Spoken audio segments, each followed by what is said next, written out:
Sarah, your dad told me about your accident. Can you tell me how it happened? Still kind of going through it, but I was stopped at a light, and then this car I heard it come up behind me, and bam, and it's kind of like in slow motion. This is The Monty Show, the truth in sports talk streaming. When you want unbiased opinions about your favorite team without the spin, all you have to do is find The Monty Show, streaming live and available 24 hours a day, 7 days a week on YouTube. And now, here's Monty. Hey, The Monty Show, live on your YouTube machine, Monday, January 27th, 2025, the day the NFL let you know they cheat to win for the Kansas City Chiefs. Those scumbag Kansas City Chiefs. The Kansas City Chiefs. Can I say that the Kansas City Chiefs beat the Buffalo Bills, or is it improper to say the Kansas City Chiefs won the game? Congratulations to the NFL. Good job. Way to operate with integrity there. Way to execute the game plan. That was pretty amazing the way that you guys, had all of the penalties go against the Bills, so that the Chiefs could get into the Super Bowl.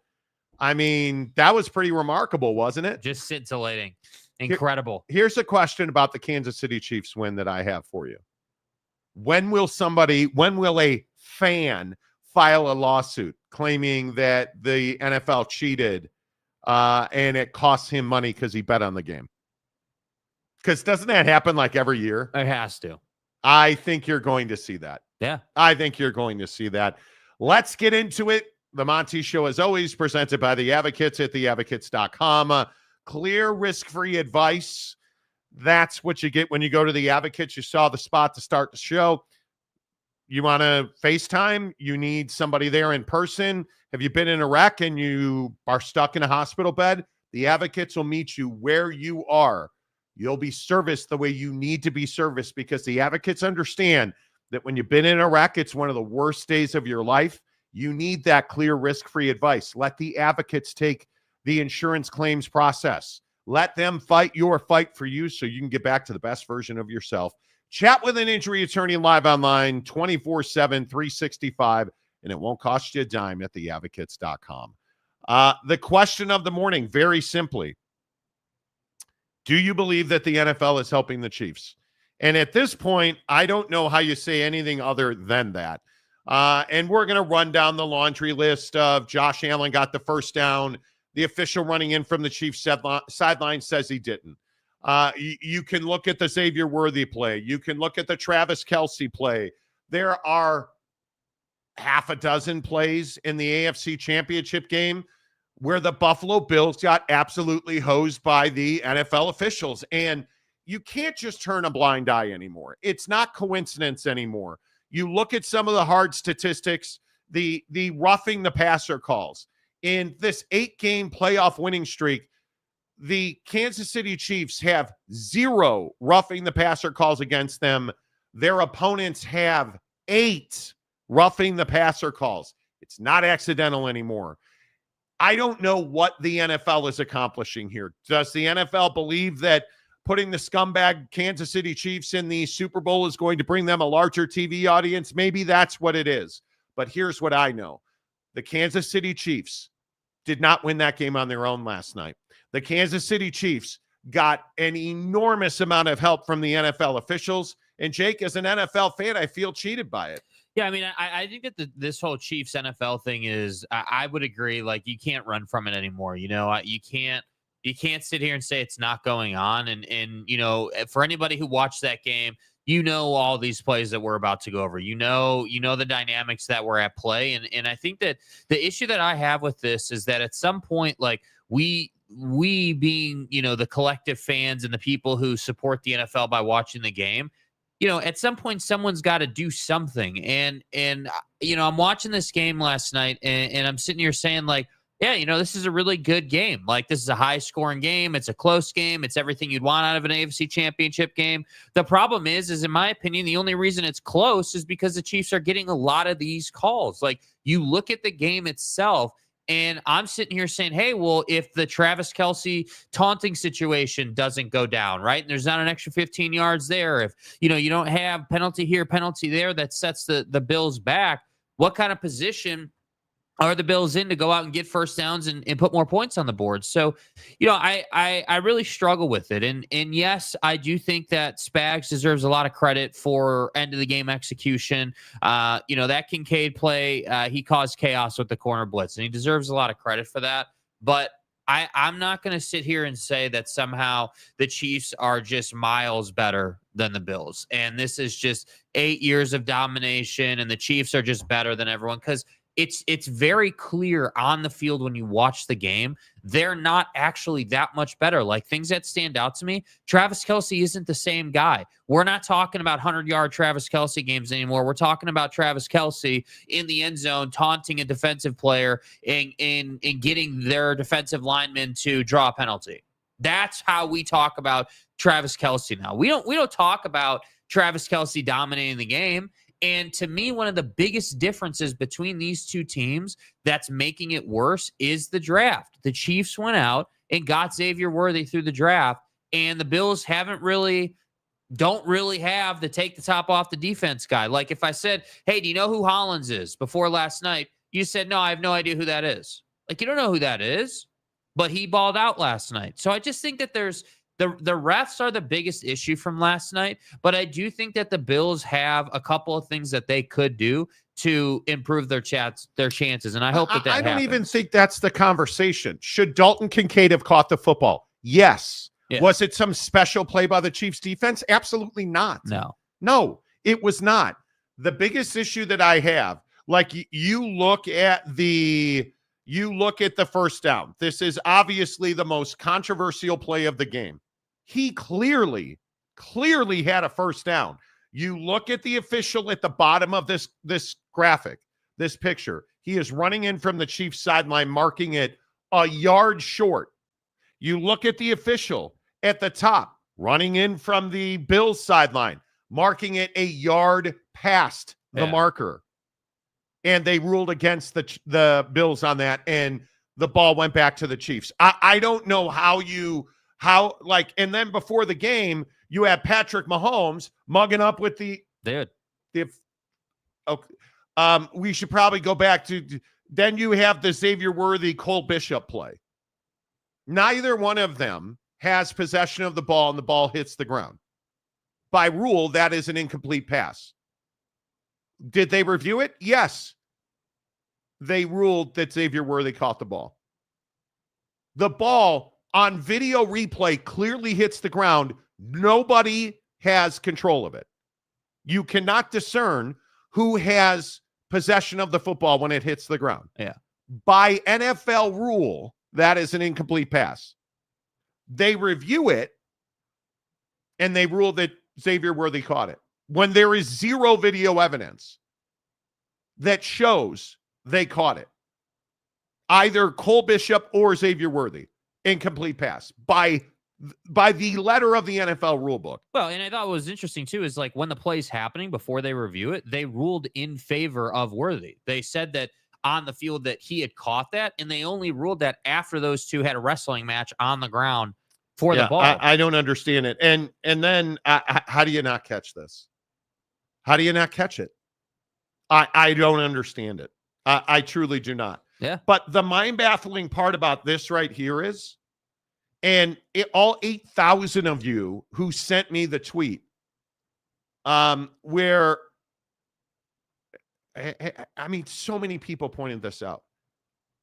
We have technology that can determine whether it's a first down or not, and yet we are using human beings and chains to figure out if it is a first down. We're spotting the ball by the opinion of human beings who clearly got it wrong. Yeah. But in tennis, we know, hey, that ball's in or out. Like, we have goal line technology in soccer, but we don't have the ability, and they won't put chips in the football to figure out if it crossed the line. Major League Baseball going to it, right? With the strike zone. Like, it's not hard. It's not rocket science. I am shocked by it. I am shocked by it. And do I think that soft-ass cheating Patrick Mahomes, who gets a ton of help from the NFL and is a scumbag like his brother, who sexually assaulted people in a bar on video, allegedly? No, I think Patrick Mahomes is a very good quarterback. I think that Josh Allen would have a very different legacy if the NFL was not involved in how this game ended.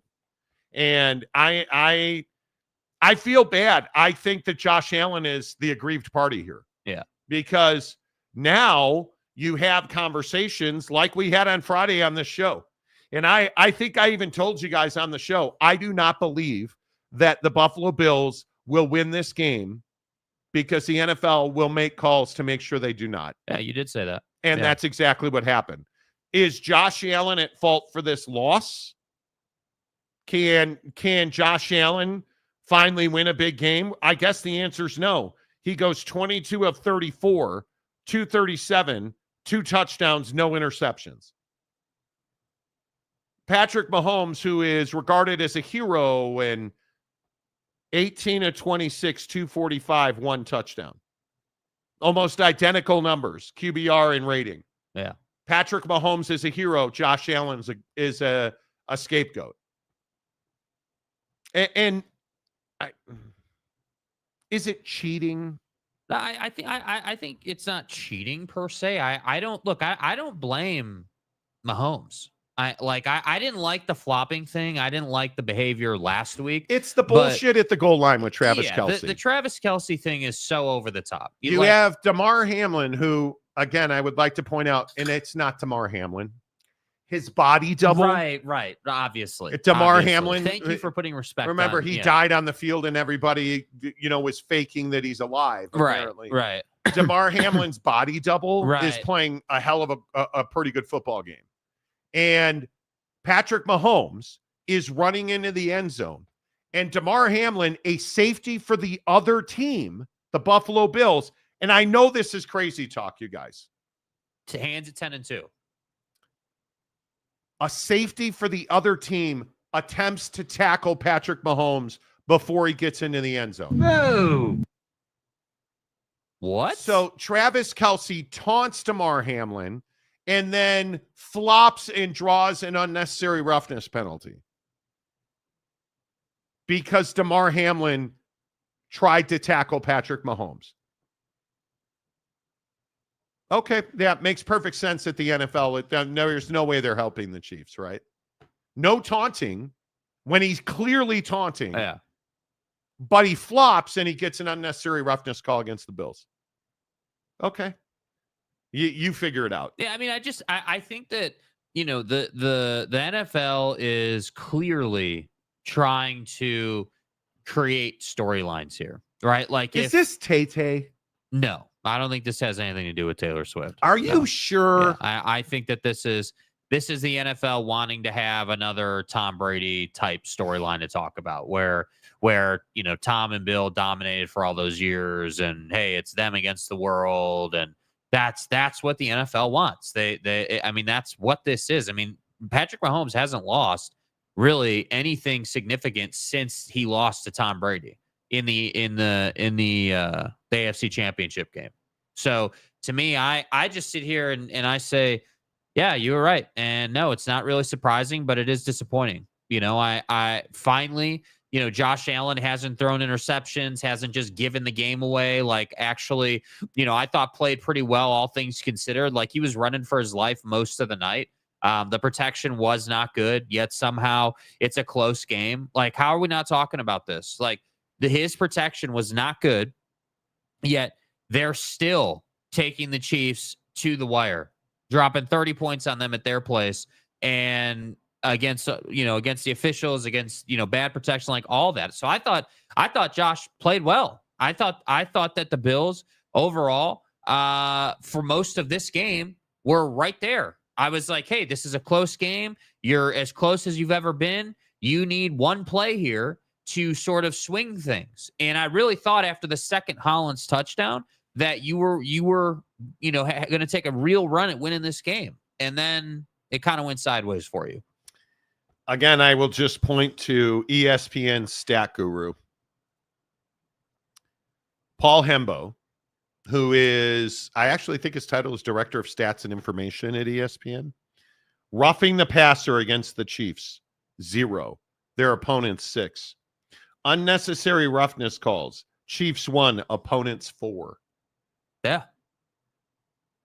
Like that is inarguable that the NFL is helping the Chiefs. You can't have it. And what is amazing to me is Chiefs fans will tell you that the scumbag Kansas City Chiefs are, oh, we're just a better football team. How do you make that argument when the statistics do not back that up? How do you, as a Kansas City Chiefs fan, argue against the idea that you're only winning games because the NFL is making calls for you? How can you even make that argument anymore? Yeah, I don't know how you can make that argument. I think that, Chiefs fans, listen, Chiefs fans want to tell you, hey, like, we're like this narrative all year long that's been pushed. Hey, the Chiefs are the best team in the NFL in one-score games. They've been winning one-score games all year long. Well, maybe it's not that they're actually the better team. Maybe it's that they're getting the call when they need it that gives them yet another opportunity to go down and score. And it's amazing. We're watching this game, texting about it last night, and it happened again, right? Chiefs are about to go off the field on offense. What do we get? Penalty. Puts them right back on the field, go down and score. Like, we've seen this time and time again. And it's always in the favor of the Chiefs. So I just think that the real conversation that I think has to be had is, like, at what point do people start getting burned out on the Chiefs? Because I'm there. I've been there. I would, And if you could pronounce their name correctly, please. It is the scumbag. Yeah. Kansas City Chiefs. Yeah. When are we tired of the scumbag cheats? Winning constantly. Like, so many people want to point out, like, hey, the NBA ratings are down, or hey, like, baseball ratings are down, or this or that. Like, at what point do we say, like, man, I'm not interested in Chiefs Eagles, bro? Like, Jalen Hurts, I like you, dude. You're a great quarterback in the league, but you're not, like, the Eagles are not like, oh man, I got to see it. Now, if you said, hey, Bills Commanders, that I would be here for. That's fresh blood in the Super Bowl. Rookie sensation getting his team to the Super Bowl, like Josh Allen. Like, yeah. Okay, cool. Like, now I got some new things to kind of talk about and go through. But we know how this is going to go. Don't tell me. Does it? Before we get to your comments, because I want to make sure that I'm not the only one saying this. I hope there's somebody in the comment section supporting me. Single person. Does this diminish your enjoyment of the NFL? And we on this show have done the college football versus the NFL. Yeah. Does this diminish your enjoyment of NFL football? Yeah, it diminishes my enjoyment of Chiefs games, plain and simple. And the problem is they play in huge games all the time. And it used to be, hey, well, they just get this favorability in the playoffs. Yeah, he's just jumping. He's constantly, starting Jawan Taylor. Yeah, like, that's where this all started, the Jawan Taylor thing. That's when people started paying attention. But this season, it's been all season long. So, yeah, it has been frustrating. I'm sick and tired of rolling up, talking NFL, and everyone always say, hey, did you see the Chiefs? Hey, did you see that call? This call? Like, okay, cool. We get it, dude. Like, did you see the 4 Chiefs defensive linemen in the neutral zone on the 4th down play with no flag? So let me get this right. You didn't penalize them for lining up in the neutral zone. Then Josh goes ahead and gets the first down, and you don't give it to him. Like, I guess it's just tough because I watch other games and they're officiated completely differently. Like, you look at some of the best crews doing other games, like the Ravens game, the Mark Andrews drop, that game. Like, that game was officiated totally differently than this game was. And you can see the difference. You can see, hey, like one of the biggest phenomenons that happens watching these games side by side. Oh, hey, he's holding down, the Chiefs defender is holding down this guy's arm. Yeah, they're not going to call that. But you do that in this game, they're going to call that. Oh, hey, like, they lined up in the neutral zone, got to call that. Nope, not calling that. Like, in the Chiefs scheme, you can predict when they're going to skip calls or when they're going to make calls they probably shouldn't.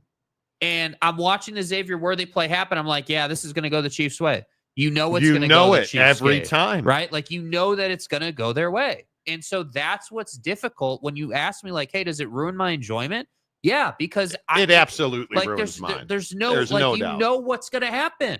It's not every once a year. It's every playoff game. Yeah. And really every game during the season. Every game this year. On the controversial first down play, on the fourth down where Josh Allen was ruled not to have gotten it, look at these 4 Chiefs defensive linemen in the neutral zone, which is, for those of you who don't know, essentially there is the football and there is a line from each side of the football straight out to the sideline. You are not allowed to have any part of your body in that neutral zone.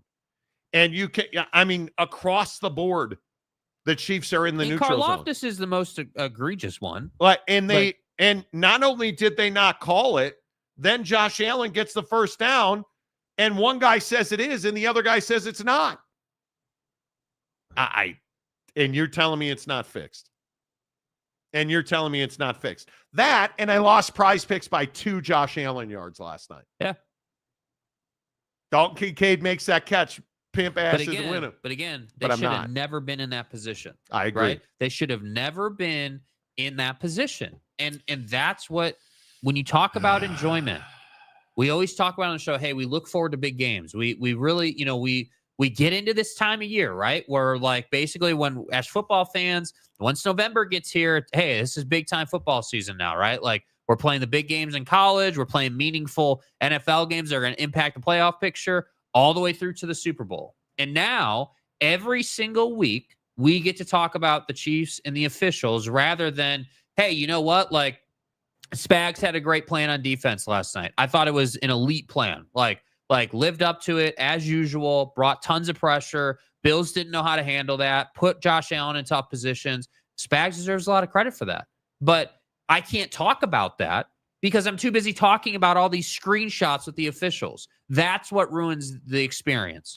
Yeah. Anyway, it is what it is. I think it is amazing that we're even having to have this conversation in a major sports league where I've argued it's not fixed. I don't know how you argue it's not fixed anymore. I mean, it really is. The scumbag Chiefs getting these calls every single week absolutely lessens the enjoyment of the game. And I don't know what to say to Buffalo Bills fans today. And as usual, our resident Buffalo Bills fan, Big Daddy Magic, I feel for you this morning, dude. Thank you, player, for your condolences. Fourth quarter, we had the first down. They marked it short on purpose. The Kansas City Chiefs, you got to blow them out. Because in a close game, the referees will give them a blow job and bail them out. Donald Trump opened up the records on JFK, Robert Kennedy, and Martin Luther King investigations to see what really happened. 61 years from now, they're going to see that there's a cheese conspiracy, but I won't be flipping alive. I'll be dead with flipping bars on my grave because women want to take my huge genitalia for souvenirs. This is how crazy fans get watching Chiefs games. You want to know how crazy Bills fan gets? That's how crazy Bills fan gets. Wait, did he say use genitalia? I believe he did. He compared this Chiefs conspiracy to JFK and Martin Luther King. Okay. That's our guy. I don't even know what you say about that. Kay Sumbry for $5. Good morning, Kay. Still haven't done anything in the portal. It's like the SEC argument, Monty. They get the benefit of the doubt because they've been dominant so long. No, see, I disagree. I disagree with that, Sumbry. The SEC in the college football playoff meeting room does get some favorability, but they win those games straight up. They're not getting all these calls and like gifted extra down. Like, we don't see that in college football. There's a difference, right? Kansas City has won and been so dominant because they're getting all these calls on the field. I don't have any question about it. If these games were officiated straight up, I think the Chiefs are a 9-win team at most this season. You can go back through their schedule. There are multiple times where they got a call that led to 7-10 more points in There that was game. one guy on Twitter last night. I think he claims to have counted 56 different calls this year that helped the Chiefs score points. And I don't know if I don't think it's 56, but in these playoff games, there have been at least 4 or 5 that have directly led the Chiefs touchdowns. Yeah. Directly led to it. So, okay, I'm not saying you're wrong. I just don't know that I can get down like that. I don't know. Real Pete Forte, hello. Michael Smith. Mike. Mountain Mama, no NFL team I want to win won. Well, yeah, part of my lack of enjoyment is the Bears are terrible. So now I got 2 teams left that I don't want to win. However, I dislike all the KC stuff, but I hate Philly. So go Chiefs. I guess. Okay. They just see what he's. I'm not sure. I dislike the KC stuff, but I hate Philly. So go Chiefs. Chefs. Okay. Steely. Oh, Steely. We got to talk about Jim Knowles. I guess I will root for the Chiefs since 3 in a row has never happened. Refs love the Chiefs. Okay. Harry Austin, our great San Antonian. Hello. The NFL has a big problem on its hands with how the Chiefs seem to get every call when it matters. Yeah. Exactly. Angry Phil Venzer. NFL equals National Fraud League. Okay. That said, the Bills not kicking the extra points. Yeah. I think teams in this league do not handle 2-point conversions very well at all. But hey, everyone knew that would come back and hurt them when they did not get the 2-point conversions. Totally agree. Welcome to the nightmare. Hello. Phil Venzer, the owners need to fire Roger Goodell. Why? He's making them billions of dollars. That's the point. They're making tons of money because of this. Yeah. How tennis can get a call in or out by a millimeter, but the NFL cannot get technology to determine where the ball is for a first down or TD is crazy. Talking to an NFL friend of mine last week. What did he say? They don't want to know. They don't want to know. They want the ability to pull a lever when they need to pull the lever. And I think that's the only explanation as to why they don't have first down technology. It's the only thing that makes sense. And what is a catch? The DB had the ball. It hit the ground. Then the KC wide receiver ended up with it. The ball would have had to move for the DB to the wide receiver, which means it was incomplete. Yeah. Yet somehow it's a completion to Worthy. When neither player, and it's everywhere online, you can read the NFL rule book on your own. I know we don't go and fact check stuff, but right. We're just, anyway. By the letter of the NFL rule, when neither player has control of the ball and the ball makes contact with the ground, it is an incomplete pass. Rocket science. Unless it's Kansas City.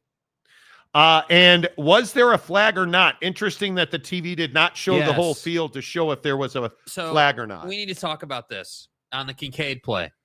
So watching the broadcast, the Kincaid drop happens, flag come flat. You don't physically see the flag, but on the broadcast, the flag icon shows. What happened was there is a guy on the sideline who has an earpiece in, who works for television and is in communication with the NFL officials. When an official throws a flag, they have a button on their hip.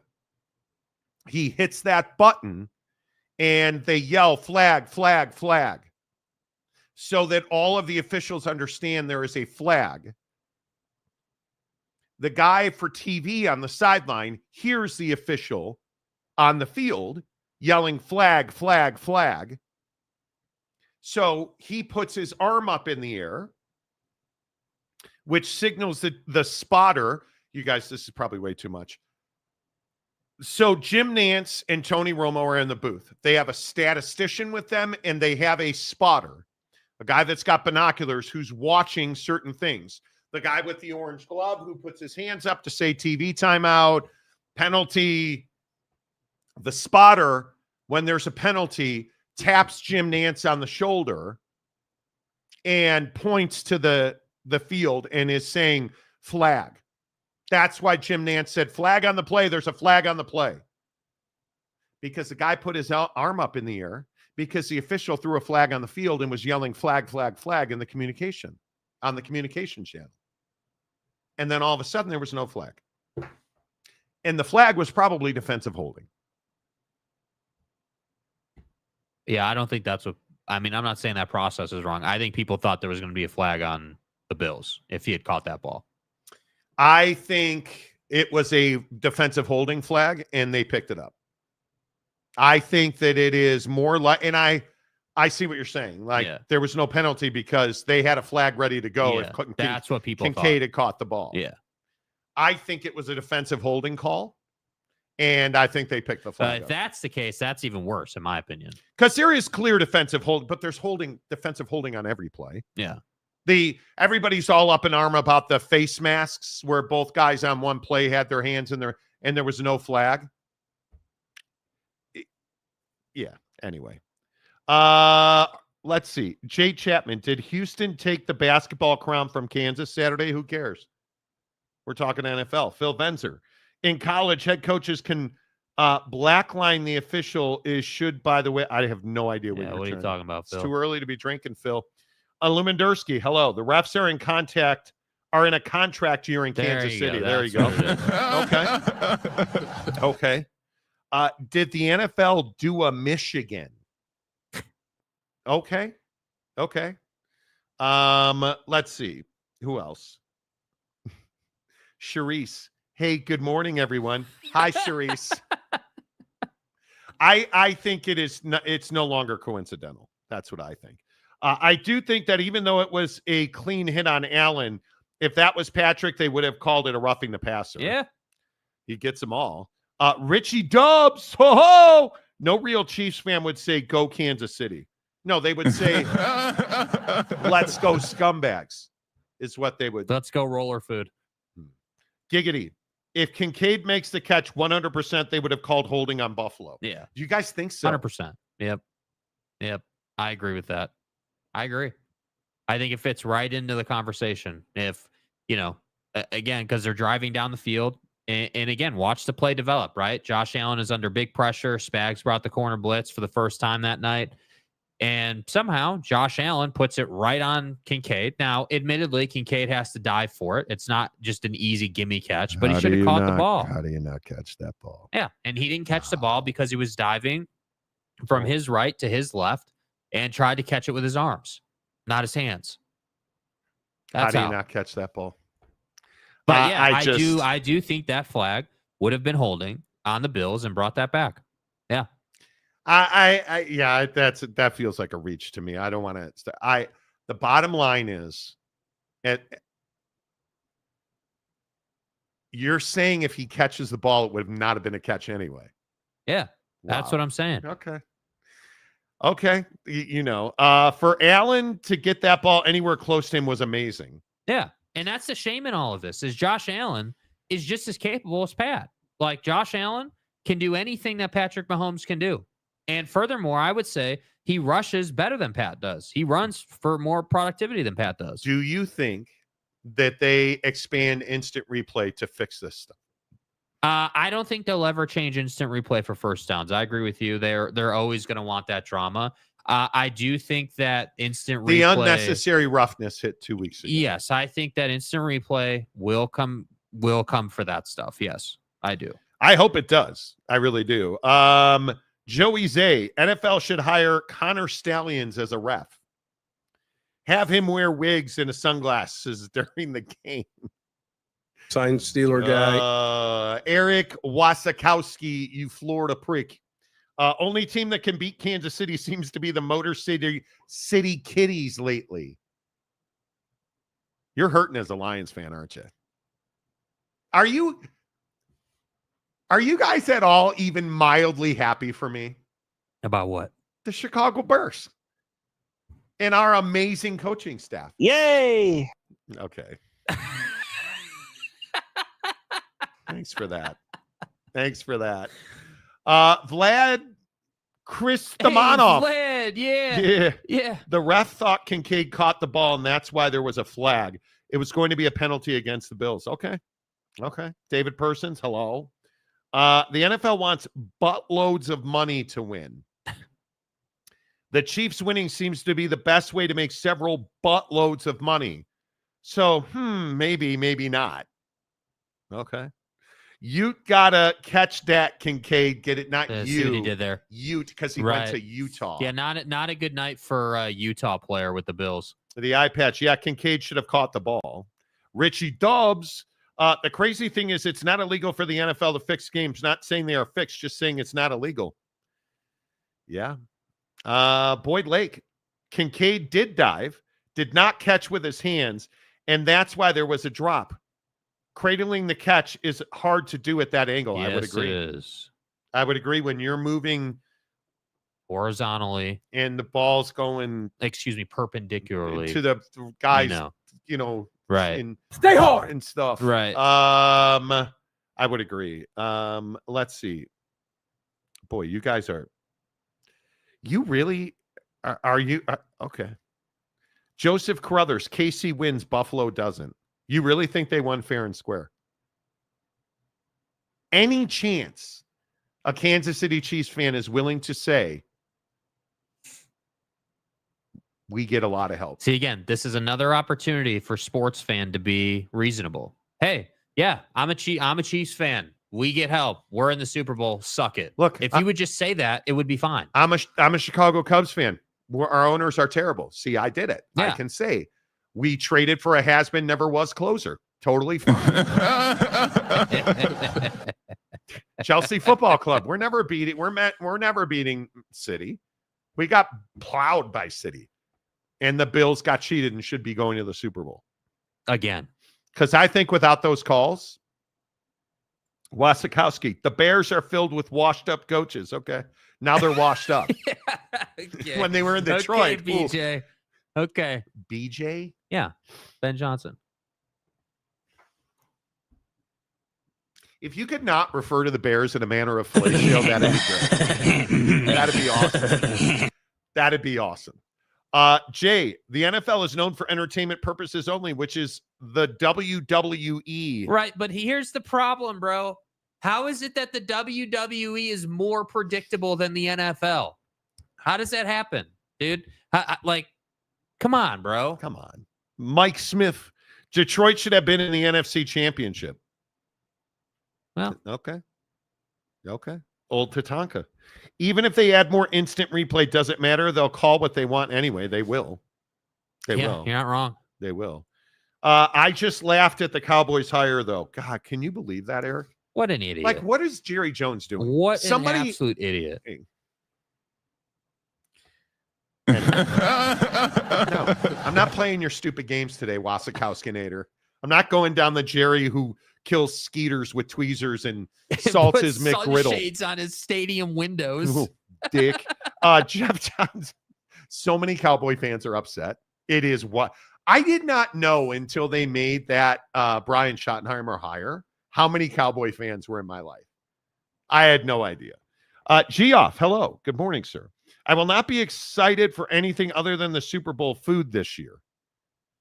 You know, and that's the other part of this is that now we've entered the sports dead window, right? Now we're in NHL, NBA, and we have one football game left, and that's it. Like, that's the window we're in now. So let me get this right. We went out on the Chiefs getting a bunch of calls to win a ball game. That's what's so painful about it, dude. Like. So you're saying Philly isn't winning the Super Bowl? God, no, hell no. Not a chance. So you don't think. Not a chance. You don't think that they're going to make calls like that in the Super Bowl? Oh, they will. They will. 100%. They will. Yep. KC's a 2-point favorite, 49.5. Mercedes-Benz Dome in Knowles. 2 weeks from now, February 9th. You can't do that in a championship game. Do you really think they'll do that? Yeah, they just did.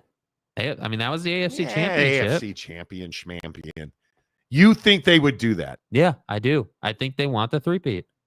Is the Super Bowl tainted by having the Chiefs in it? Yeah, it is. Ooh, okay. I don't think that we're getting like it used to be. Like when I was a kid growing up, it used to be that the Super Bowl was this deal where obviously the halftime show, the commercials, like it wasn't just the game you were watching for.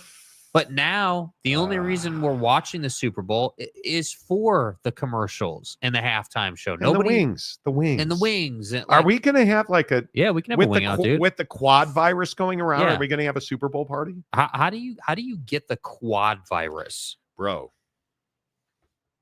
Later show.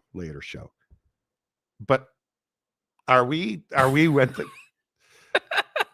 the air conditioner or the heater in the studio is so loud that when it turns off, it's like, are we? Yeah. I mean, are we winging it off? My wife. Okay, dude, this is a family program. Winging it off, dude. Yeah, I told you, Mississippi, isn't it Mississippi? That's $1,000 fine now. Yeah.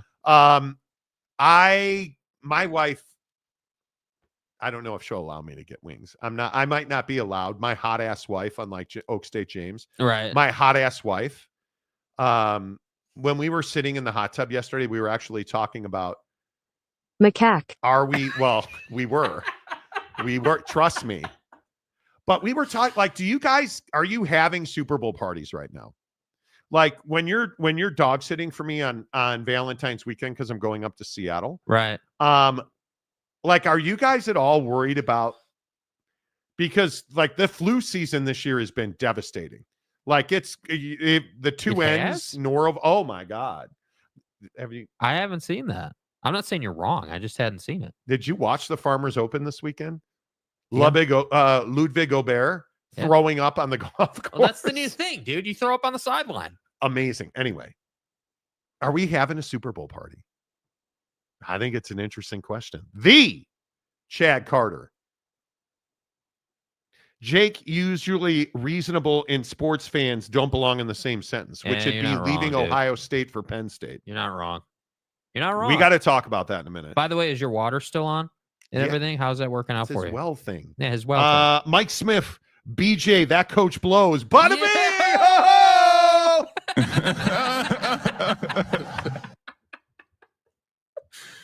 bing! See what we did there? Big John. Good morning, Big John.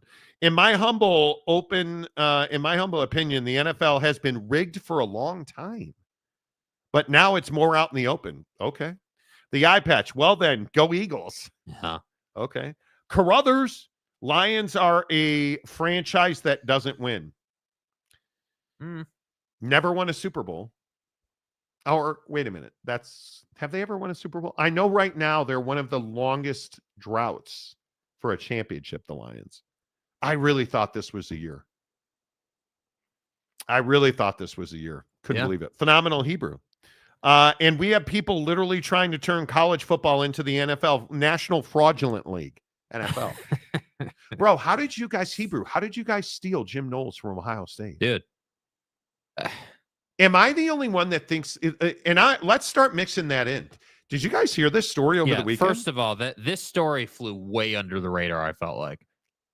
I think it is absolutely stunning that Ohio State defensive coordinator Jim Knowles is out. He quit and is taking the same job at Penn State. That's crazy to me. What is I need a presser. I need somebody to ask him, why are you going to start making excuses for Joe Paterno's legacy now, Jim? Actually, I wouldn't ask him that. At his opening press conference, probably not. First question. Hey, it's Jimmy. Marty with the Monty program. Are you going to start making excuses for the great cover or upper of pedophilia? You know the microphone. And pardon me. Cut the mic. Cut the mic. Quiet, Monty. Don't even. Jim Knowles has taken the defensive coordinator position at Penn State. I just don't know what it means. Like in terms of Ohio State, like why would you This is what I struggle with. Why would you leave after you just won a natty there? Is he leaving because he's saying that chapter is closed because he won a national championship there? So now you want to go to a new program? But you're not just I know that there had been buzz like a year ago, but you just won a national championship with arguably the best defense anybody's ever seen in college football. Yeah. So you leave to go to Penn State. I'm stunned by that. It's odd. It's very odd. Because let's get this straight. Jim Knowles or Pete Kwiatkowski at Texas, those are the two best defensive coordinators in the country. Yeah. I would go as far as to say I think they're both gurus of defense. They, by far, I thought, had the two best defenses. And you look at the way that Ohio State dominated in the playoff defensively. I mean, he's the best defensive coordinator in the country just because of that. This is shocking to me. Shocking. And if you're an Ohio State fan, I don't know how you reconcile this. It is, I understand that there had been, and I think it was after the Michigan loss, there had been in a ton of people super pissed about it. And Jim Knowles took a good bit of a beating in that game. But is the Michigan loss meaningless or is it not meaningless? Yeah. This is really shocking to me. This is really shocking to me. I just cannot imagine it. That you left Ohio State for Penn State you left to go work for James Franklin, who doesn't win anything.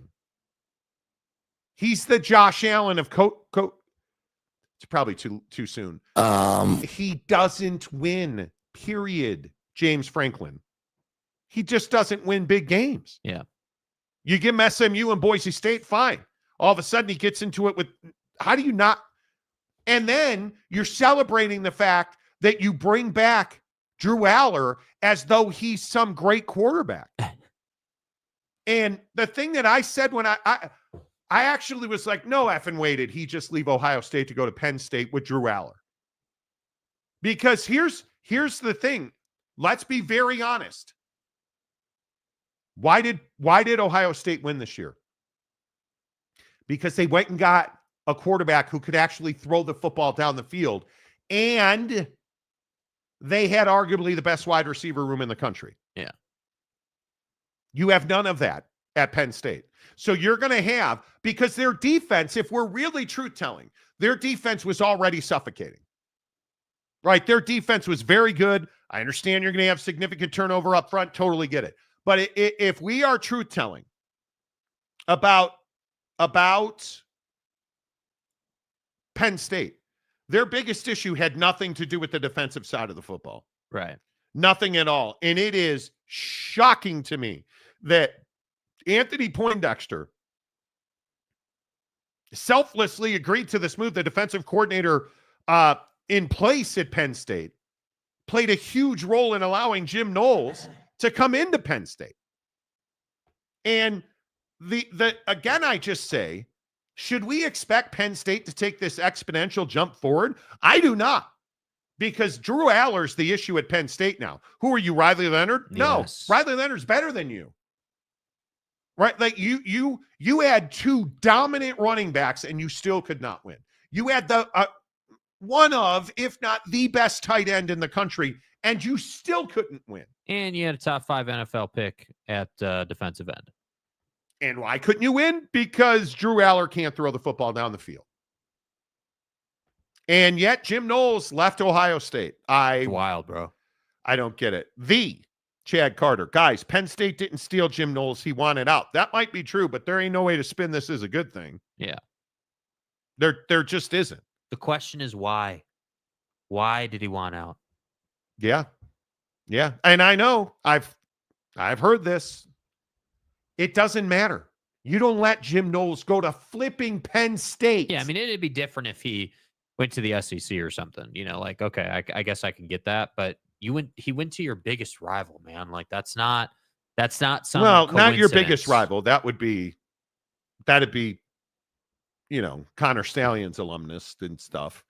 I'm just telling you that I don't see any way. So in this scenario, you're taking your defensive line coach over arguably the best defensive coordinator in the country. No, you would figure it out. You would figure it out. Jim Knowles, I don't know. Richie Dubs, Knowles went out. Listen, I totally understand that. But you figure it out. Jim Knowles wanting out, that's all well and good that he wanted out. You had to let him out. Right. He didn't go become a head coach. He became a defensive coordinator. It's a lateral move to the pedophiles. Pack everything up. We're out of here. Don't let him. I mean, that is akin. Take your pick, man. Are you letting your? I mean, think of the biggest rivalries in all of sports. Yeah, it's Johnny Damon and the Yankees, dude. You don't do that. You don't do that. Yeah, you don't do that. You don't. I understand he wanted out, but come on. Knowles pulling a Riley Leonard. Oh, way worse than that. Duke and Notre Dame are not rivals. Backward move for Jim Bob, 1-10 versus Ohio State. But what do you say? There's a lot of people who think Penn State's trying to do what Ohio State did last year. Hire the dream team. Okay. That game's at Beaver this year. Do you go into Pedo State and win? We'll see. Coaches be chasing the bag now, too. I don't know. He gave Ohio State the shocker. Okay. No, I'm not going there. Brandon Butler, only reason I can see him leaving is to get out of Just for Men's beer. As an Ohio State fan, I can't believe that Jim Knowles went from a national championship team like Ohio State to a mediocre football program like Penn State. He did. That's the other thing. And listen, I get it. Coaches conflict all the time. You don't you don't allow the defensive coordinator to go to Penn State because he doesn't like the defensive line coach. I think Larry Johnson's the associate head coach and defensive line coach and stuff. Are you out of your mind? Yeah, what are we doing? Are you out of your mind? Your hill just got a lot steeper to climb. It's crazy. Steely, internal conflict with other coaches is the main thing. Great. Do you want Jim Knowles or do you want... That's the best defensive coordinator in college football. Who no longer works for you. Who just went down the street to Penn State. Nice. You guys see the point here? It doesn't matter. You can't just let him leave. That doesn't work. Listen, if he wants to go to Minnesota, all right, cool, bro. You want to go to Rutgers? Sorry to see you go, but yeah, no problem. You want to go to Penn State? Nah, bro. It's freaking Woj going to St. Bonaventure, dude. If Woj wanted to go to Fox, he wouldn't have gone to Fox. You want to go to Michigan? Yeah, can't let that happen. Can't let that happen, dude. You want to go to USC? No, sorry, can't let that happen. Oh, you want to go to Oregon? No, that ain't happening. Nope. He went across the street to your competitor. You want to go to Houston? Okay. We've really enjoyed our time. Thanks for everything. Hey, Ryan. Hey, Ryan Day, you might want to go out and find another quarterback. Because the best defensive coordinator or one of two of the best defensive coordinators just went to your rival. Well, you better hope he's developing the different show. So apparently there was internal conflict with Knowles and Larry Johnson. You don't say. There was also some change Ryan Day wanted done after the Oregon loss that JK wasn't happy with. That's not why listen, I understand, Ohio State fan, I understand the stories you all are spinning to justify this. Changes after the Oregon loss, you were dominant after the Oregon loss. And you didn't lose to Oregon because of the defense. And after, let's just be real clear about something. You don't go on the run that Ohio, this is the single greatest run we've ever seen to a championship in college football. Yeah. You not only beat Oregon, you dismantled Oregon. You took them apart at the joints. You didn't beat Texas. You demoralized Texas.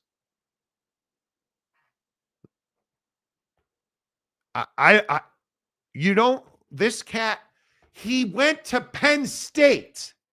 Yeah. He didn't have internal conflicts with the defensive line. Screw the defensive line coach. I don't care if that was Ryan Day's brother, the private investigator. Hey, look here, man. Come on, the private investigator. Way to work that in. That was a nice job. I don't care if that was Ryan Day's mom who was the defensive line coach. Fire her. You're keeping Jim Knowles. And then you're certainly not letting him go to Penn State. Like, weave the web of whatever you need to make yourself sleep tonight. Jim Knowles just went down the street to Penn State, who had a pretty good defense already. And I would guess is going to have the best defense in the Big Ten next year. So, good luck. Yeah, come on. What are we even doing? Boyd Lake, he probably was hanging around for a head coaching position. Ryan Day kept his job with the Natty. Franklin is less secure as a head coach now. You don't win now, Jimmy. Where's Phenomenal Hebrew? Your boy doesn't win now. If James Franklin doesn't win now, what's the excuse going to be? Nothing. He's a crap coach. Yeah, take it with a grain of salt. I would agree. What inspired you to leave Ohio State for Penn State? Money could be. I doubt that. They have got. They don't need electricity. They burn money to power that university. Yeah. Money is not an issue. Come on. Mike Smith. Franklin has the look of someone that has shady meetings in the show. Wow. Okay. Dude, all those allegations, my God. Penn State's defense wasn't their issue. It was Aller and no wide receivers. Yeah. It was. Carruthers, the only thing left for Ohio State is to find a quarterback that can show up against Michigan. Well, you ain't wrong about 100%. that. You ain't wrong about that. Jimmy, all Penn State needs to do now is hire Chip Kelly and Ryan Day. Yeah. And you're good to go. Yes. Dude. Money wasn't part of it. Ohio State would have matched. He clearly wanted. You don't want to be at Ohio State and then take a job at Penn State. The balls on this guy. Can you imagine walking in and being like, man, hey, Jimbo. Do you think that Jim Knowles is like got his cigar and he's like, hey, this championship thing we're doing right now is really good. You guys like this? Look at this t-shirt I'm wearing. Next year it's going to have Penn State and somebody else because I'm going to Penn State. Stay hard. All right, I'm out. Savage. The balls on this guy. How do you even make that known? Hey, Ryan, this whole thing's been fun, but I'm going to Penn State. Is that an in-person meeting or are you like, man, let me send that text to, hey, Ryan, hope this text finds you well. Yeah.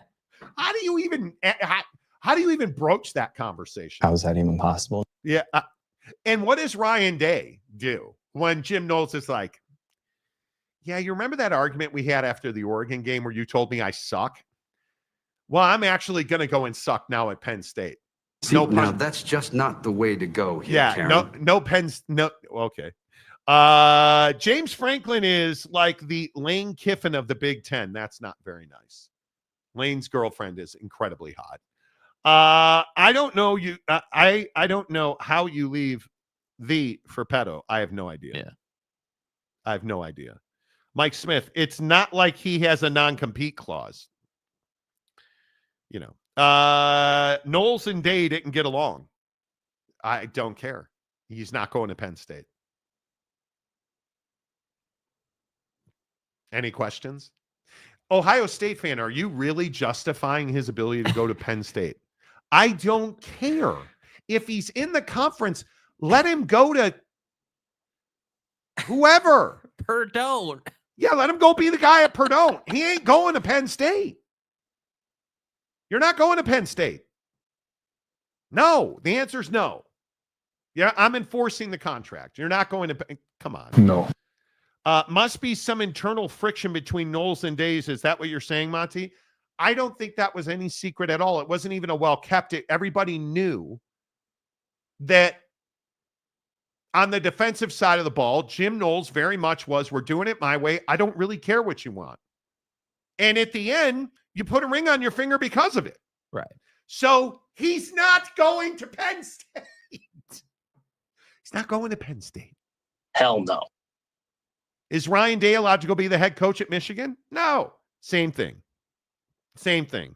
Texas has the best DC in the country. I think that Pete Kwiatkowski's phenomenal. Washington, let me ask you, how'd that whole Jimmy Lake thing work out? Yeah. Where you chose Jimmy Lake as the defensive coordinator over Pete, and then Jimmy became the head coach, and you were awful, and he was awful, and he didn't treat people well. Good call over Pete Kwiatkowski. Nice job. If they let him out, it just further goes to the idea that they did not get along. I'm here for they didn't get along. Listen, let's make sure we're having the same conversation. We're not wondering, like, why he wanted to leave. We're wondering how you allowed him to go to Penn State. That's the issue. Yeah, I don't know. Like, how do you just let him out of the contract and say, hey, yeah, you can go wherever you want? How does that work? You know, like, did Jim have leverage of some kind? Did I get their football schedule wrong? Excuse me if I got their football schedule wrong. What kind of fan are you, dude? I'm not a fan. No, you're right. It's at the shoe, November 1st. I'm a terrible person. Excuse me. Penn State is at Ohio State this year. Penn State plays Oregon, Iowa at and Ohio State on the road. You're right. I got it. Excuse me. I got it wrong. We get it. I'm an asshole. I totally get it. You know. No, he did not. He never did. This is complete false. Midweek Coug. Didn't Penn State have a good defense already? Elite. Not good. Elite. Yeah. Jim Knowles will regret his decision. He will. I agree. Mike Smith. Maybe he is pissed, so he wanted to go to a team where he can get back at them. Could be. Ohio says, what's up, Monty? Them Buckeyes national champs. Yeah. Has this not at least tamped down the elation over winning? I think this is a big deal, and Ohio State fans don't seem to think so. I just think we're past the national championship now. Like, great, you won the national championship. You had your day. Now we're moving on. And that's how it has to be. That's how it has to be.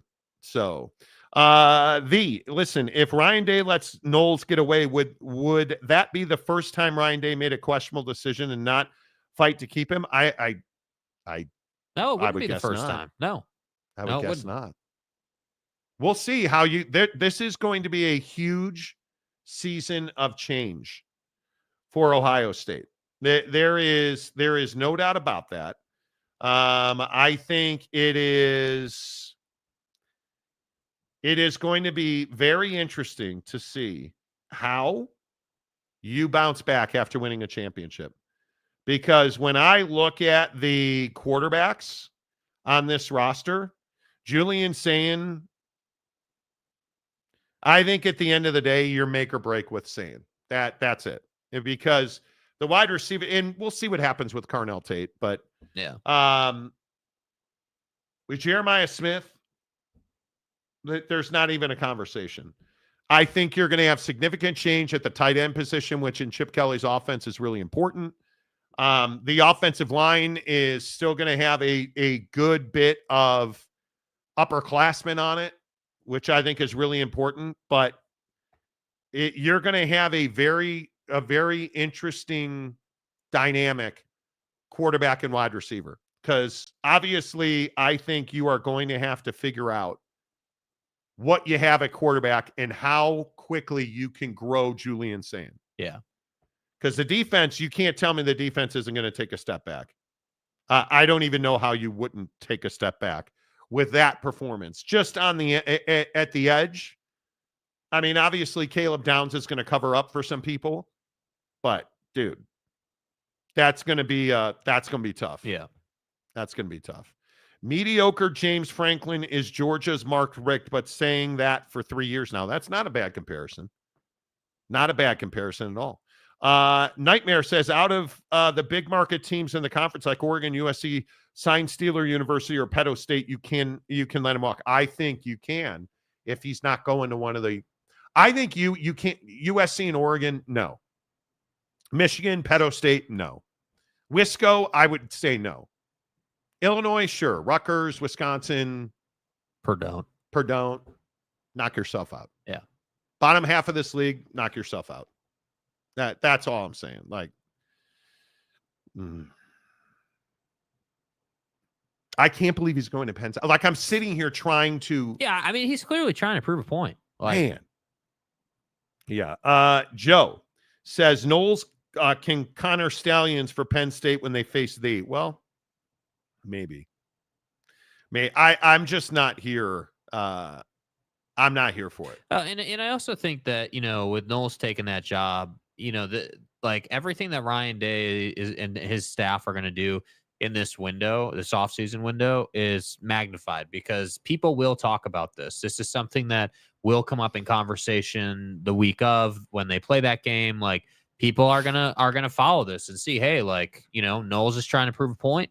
He's obviously pissed about something. And Ohio State allowed him to go there. So, heat to the fire of that rivalry. Yeah. Without a doubt. Yeah, I would agree with that. And I don't know how you fix it. Because the real thing is nobody in their right mind would say, yeah, wow, I just won a national championship as a defensive coordinator at and hey, my next logical step would be to leave that program to do the same job at the program that just got their ass beat in the college football playoff. And the fact that he did this, do you guys understand that Jim Knowles was essentially celebrating a championship and he had already signed a deal with Penn State? Yeah. It's just a bad look. And now, I mean, I think it's too early to say, but you can't tell me that Penn State's not the Big Ten favorite. Right? I mean, yeah, I don't know. We'll have to see. We'll have to see how the rosters shape up as we get closer to the start of next season. But I mean, I guess here today, I'm not going to sit here and say Penn State's the favorite. No, I think that you're going to have to show me that you can score some points. Jim Knowles obviously makes that defense really, really good. Probably, you're right, the best in the conference. But I think that there's too many unknowns at Ohio State now. You have a very inexperienced quarterback. You're going to have a new look defense you're losing a good bit of talent on that defense. Like, that's going to be, you look at those, you look at the talent on that defense, and you're going to have a lot of upperclassmen on that defense, but we'll see.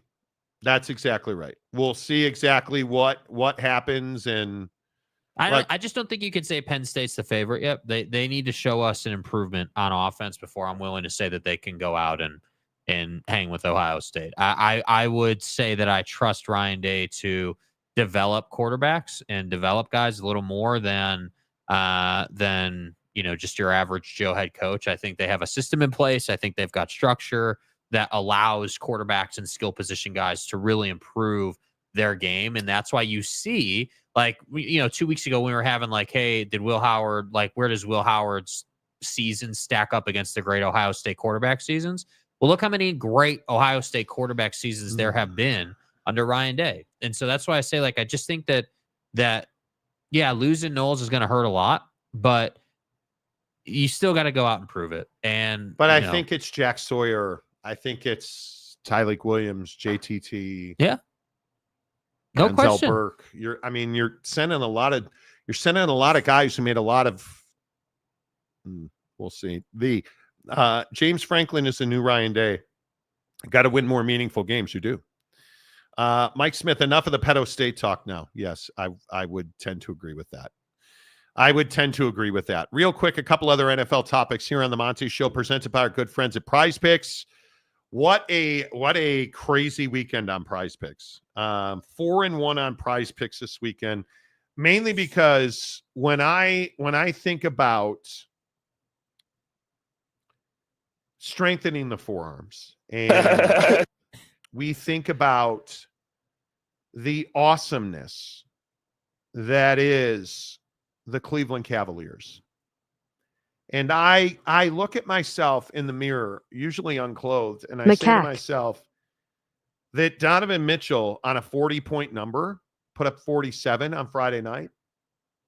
I just don't know how much more awesomeness that I can take. And he carries me to a 3 for 3, and it's mainly on the back of, if we're being honest, it's mainly on the back of Anthony Simons and his massive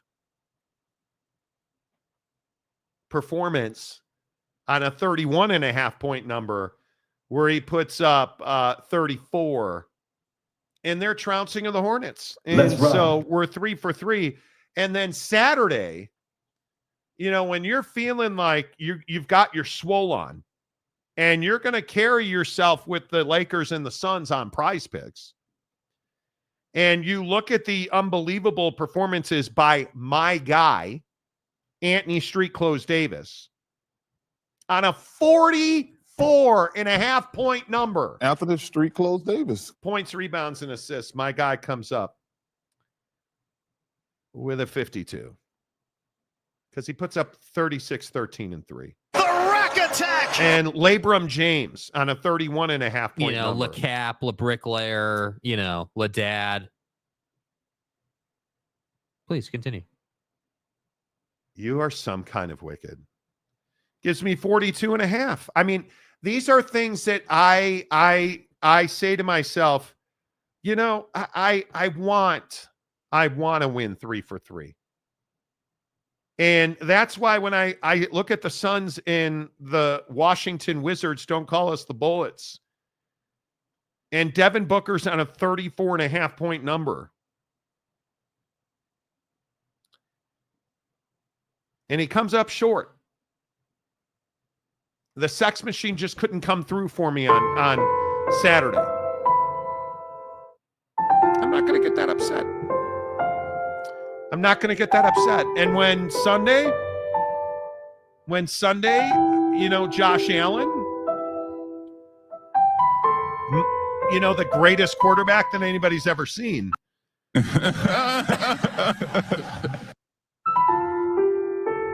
When Josh Allen is 278 rushing and passing yards, and he finishes at 276. And Chris Jones doesn't get me a quarter sack. And I told you I should have taken Saquon Barkley. Oh, I should have taken the Saquonator. Right? Like I sat on this show and I said I should have taken Saquon Barkley. And certain people among us said no.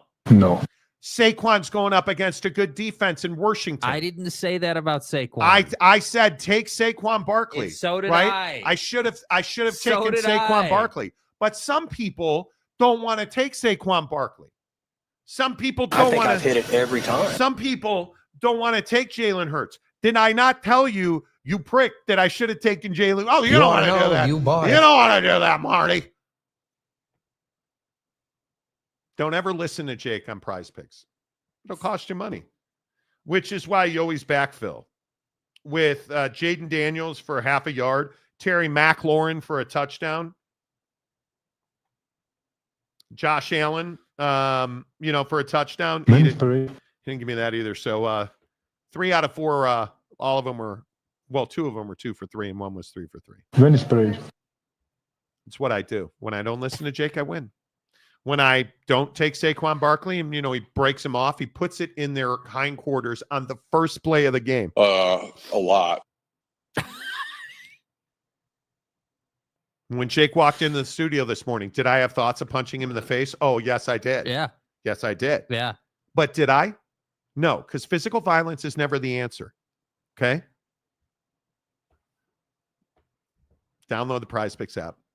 You don't always have to be negative. Use the promo code Monty. Right.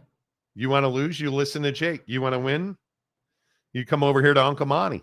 We show up. And you realize that Patrick Mahomes is the free play in the Super Bowl for half a yard. I wouldn't do that. Half a yard. I know you wouldn't. You don't like nice things. I do. All right. I do. Download the Prize Picks app. You make a $5 deposit, they'll give you 50 more instantly. Here's how you win. Flex play, which means you make 3 selections. On a flex play, you only have to win 2 or 3 to get paid. This guy. And now you only have to get 1 of 2 because they're giving you a free play on the Super Bowl. Freudian slip. Yeah. Super Bowl. The big game. We've entered that season too, by the way. Where we're going to hear, the big game, the huge game. It's fine. It's fine. It's fine. All I'm saying is the money is here for you. Hook it up. Prize Picks, America's favorite daily fantasy app. Use the promo code Monty. You deposit $5, they'll give you 50 more instantly. And then there was the Philadelphia Eagles, who absolutely trucked the Washington Commanders. The best part about the Commanders' run was not that everybody said that Jaden Daniels was an elite quarterback, and which he is, even though he has the exact same numbers as Caleb Williams, and Caleb Williams sucks and he's a bust. It wasn't the elite performance of Jaden Daniels. It was that Daniel Snyder was reportedly miserable seeing the not racist name Washington Commanders doing well after he sold the team, pretty much immediately after he sold the team.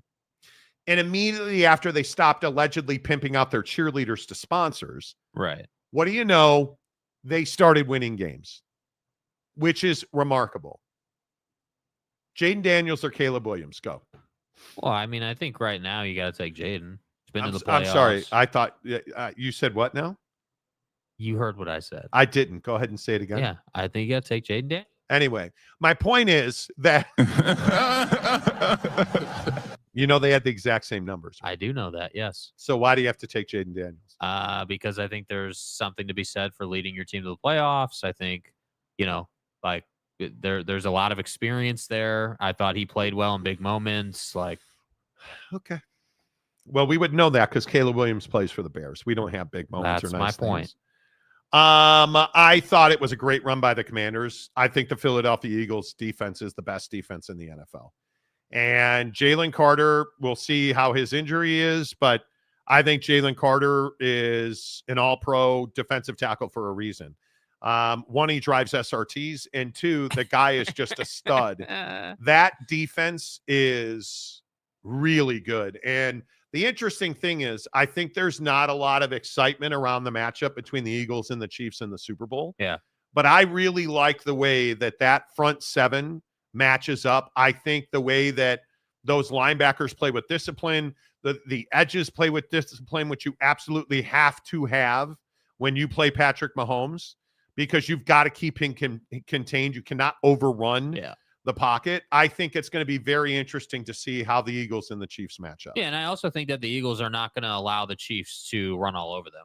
I think that the Eagles did a really good job of containing the Commanders' run game.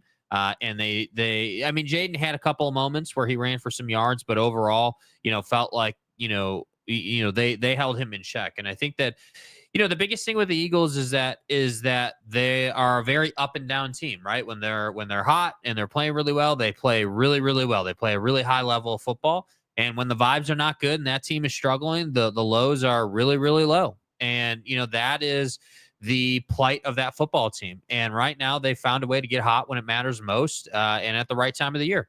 And I think that, that was a dominant performance. There's no other way around it. I don't think anyone's surprised that Saquon ran all over them. I think that offensive line did what it's been doing all year, opened up the gaps for him. He ran right through them and then beat the linebacker and the safety. That's not rocket science or hard to understand. But what I think is going to be interesting and what could lead to the Eagles, potentially leading the Chiefs in this game is creating turnovers. That was the one thing that I think the Eagles did that really separated themselves in this game. They don't get to 55 points if they don't have the turnover at the end of the first half and the turnover in the second half. And ultimately, those extra possessions that they then go down and score on. So for me, 100%. I think creating turnovers, is something that you need to beat the Chiefs. And we haven't seen it happen a lot to the Chiefs, but if the Eagles can do that, they have a pretty reasonable shot to win the Super Bowl. Yeah, I think it'll be interesting to see how you build a game plan against this Chiefs defense. Because one of the questions, and one of the main questions I have about the Philadelphia Eagles, is Jalen Hurts. I think it'll be very interesting to see the level of performance from Jalen Hurts, because I do believe people question whether or not he has the mental fortitude to stand and deliver in big games. I thought he did that very well against the Commanders. Obviously, the Commanders are not the Chiefs. This is an experienced front seven. You have guys that. You look at Chris Jones on his own. You look at the way that he forces you to adjust your backs. And can Saquon Barkley run for 150 yards when one of his main responsibilities is going to be blitz pickup? And the way that Spags runs those blitzes, it's very difficult to be aggressive in the run game, in my opinion. Now, we saw Buffalo be very aggressive in the run game and have success. And if any team has run the ball better than the Eagles, I don't know. So my guess is Saquon gets between 100 and 150. But I think if they're going to win this game, he's going to have 175, 200 yards rushing, right? Which I think is going to be very difficult against that defense. Yeah, and I think that, if he only has, 125, let's say, it'll be curious to see how the Chiefs defense reacts to that. Is that 125 yards where 3/4 of that is one big play? Is it a 75-yard run or something like that? Or is it 125 yards that's mixed up of 10 to 15-yard run you over type plays over the course of the game? Like the makeup of the yardage is crucial to how a defense will respond late in the game to what you're trying to do on offense. And for that reason alone, you have to establish the run if you're the Eagles. You don't have Jalen Hurts, with all due respect, is not good enough to just throw you to a victory. That's not who he is. You've got to burn clock and limit possessions for Kansas City. And then get turnovers. And that team, the Philadelphia Eagles, averages 237 yards rushing a game. So I think that's the entirety of it. I think Jalen's going to have to continue with this 70% completion clip. Him and A.J. Brown have got to find a way. I think Dallas Goedert's going to play a big role in that, but you're going to have to find a way to make big plays, and play action certainly is probably the only way to really do that against that Chiefs defense, because you're going to have to slow down that blitz. And I think the other thing in this Super Bowl is it's an indoor Super Bowl. So, kicking could be a huge factor. I look at special teams in this matchup, and, Jake Elliott typically is pretty reliable, but he has had his woes this season. There's no question about it. He has been inconsistent. He has been inconsistent this year. So, I that's what I'm saying. If you're the Eagles, you cannot play a field goal game with the Chiefs. That's the deal. I agree with people who say, hey, like, if you want to beat the Chiefs, you need to be up, a touchdown, 10 points.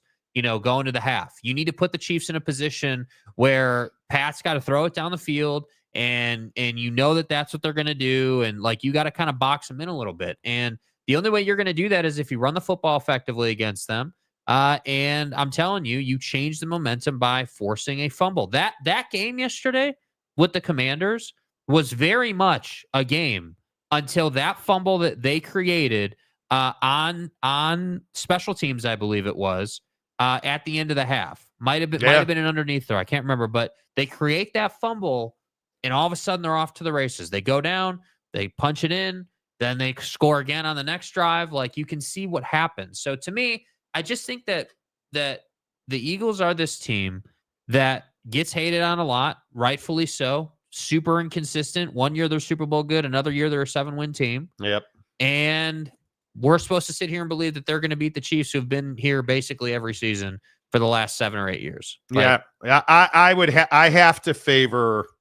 I mean, the Super Bowl 2 years ago was phenomenal. That came down to the last drive. I think I would be leaning towards Philadelphia, because I think that you can't stop everybody. And if Jalen Hurts is going to continue to throw the ball at a 70% clip, I don't know how they lose. And I think that, one, I will be hardcore in ways that we don't talk about in public, rooting for the Chiefs.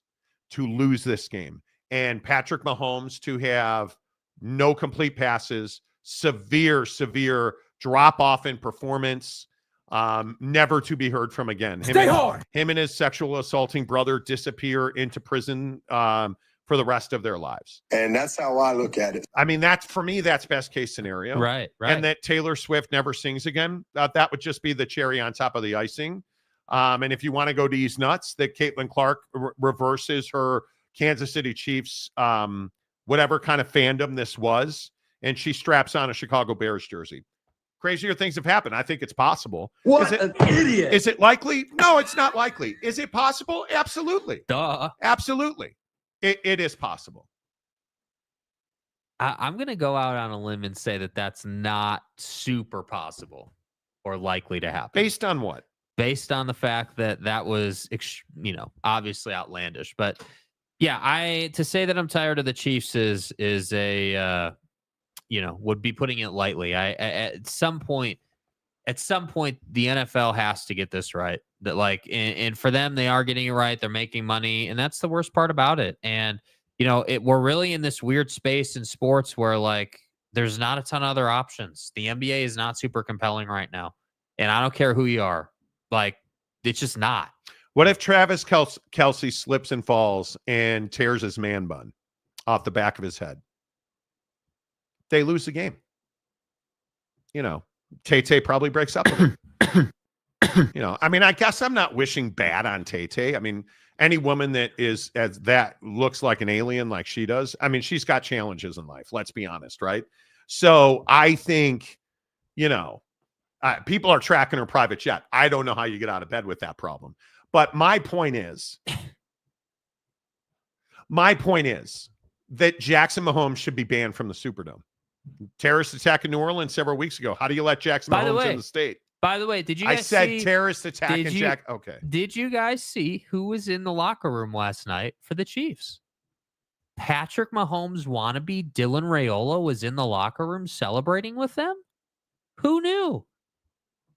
Okay. It is what it is. It's fine. Phenomenal Hebrew. The Eagles should thank all the gullible teams that have traded with them like the New Orleans Aints. I would agree with that. It's fine. I'm not even an Eagles fan. Right. I'm not.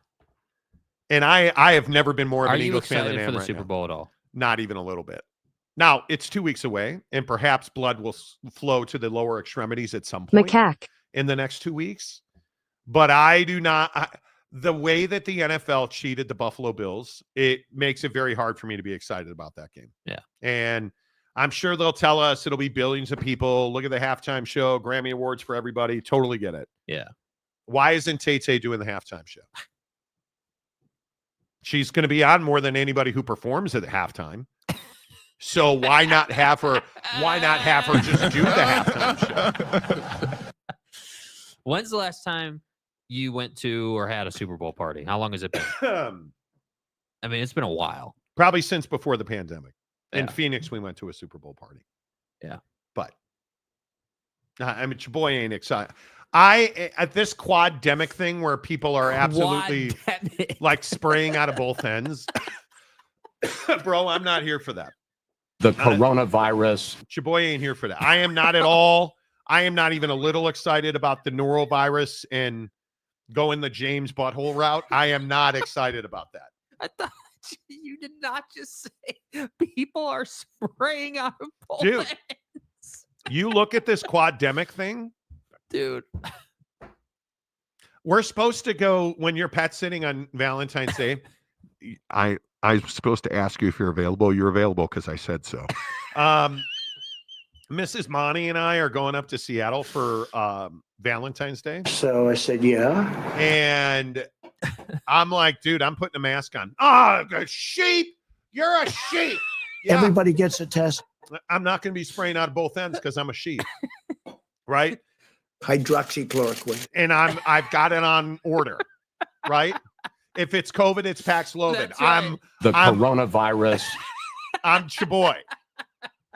This quad-demic thing means I am going to do solid by Mrs. Monty and get her chicken tenders from Wingstop because that's all that girl wants in life.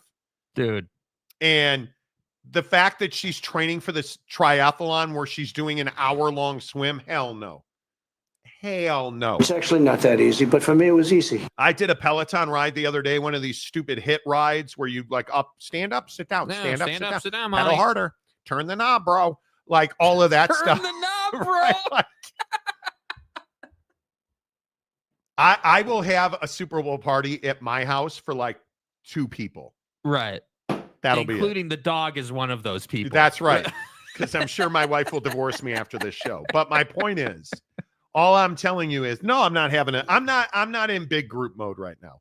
Right. I am not in. No, legitimately, do you think that you ever will be more open to that? Or do you think that the pandemic has forever ruined that for you? Because like the Super Bowl is one of those things every year where like people get together and it's the food and it's like a whole shebang. Listen, at some point, I am vaxxed. I get my flu vaccine. I get my COVID vaccine. Oh, sheep. Totally.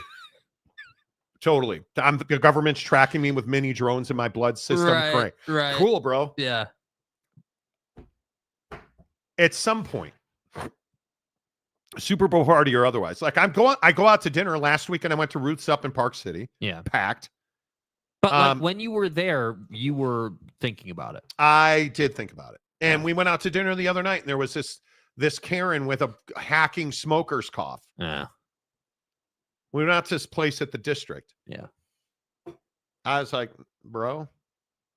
And we were talking about it in the hot tub yesterday. At some point, you got to live your life. Right.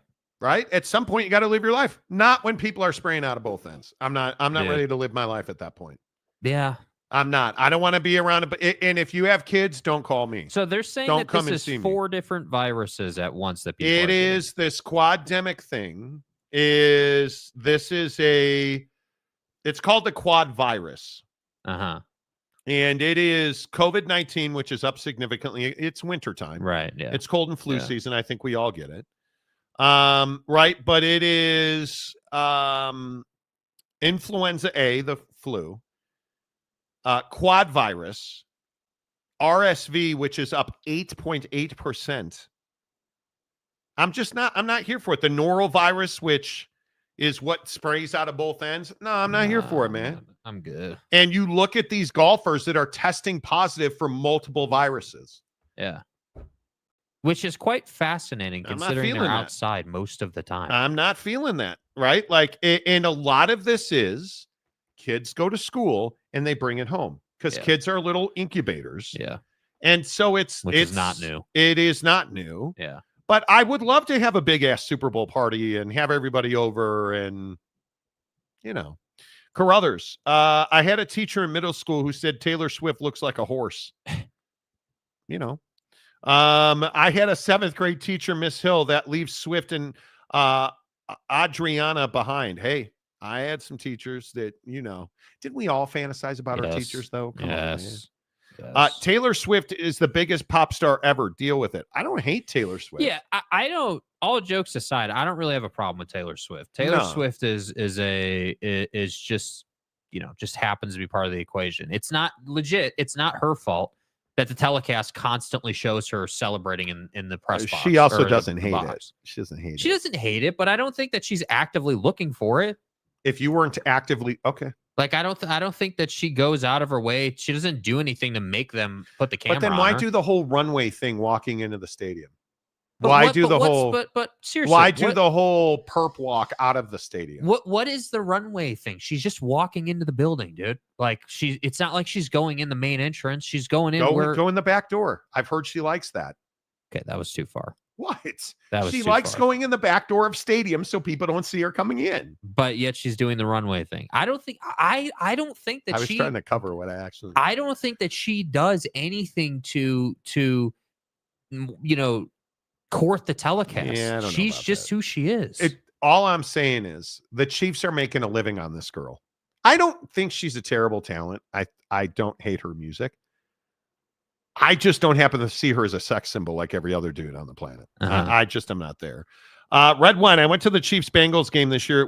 It was free. I think Miss Swift was waving at me. No, she was waving at me on TV. Every time they show her on TV and she's waving, just know she's waving directly to me. Right. The whole stalker thing is weird to me, but What stalker thing? Oak State Jane, where people are like, oh, he was talking to me through my, Oh, he was talking to me through the antenna on my dog's collar. yeah, that's weird. What are you talking about? As a case, oh, now you're a Kansas City fan. Now you're a Kansas City Baylor, TCU, Tech. Texas Tech. You used to be an Oak State fan. Now you're a Chiefs fan. Sure you are. Uh-huh. What are they building Buc-ee's in Kansas City now?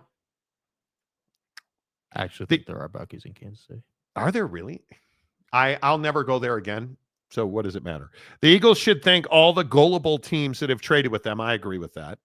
As a Dallas Cowboy fan, I am not pleased, Xavier Wolf said.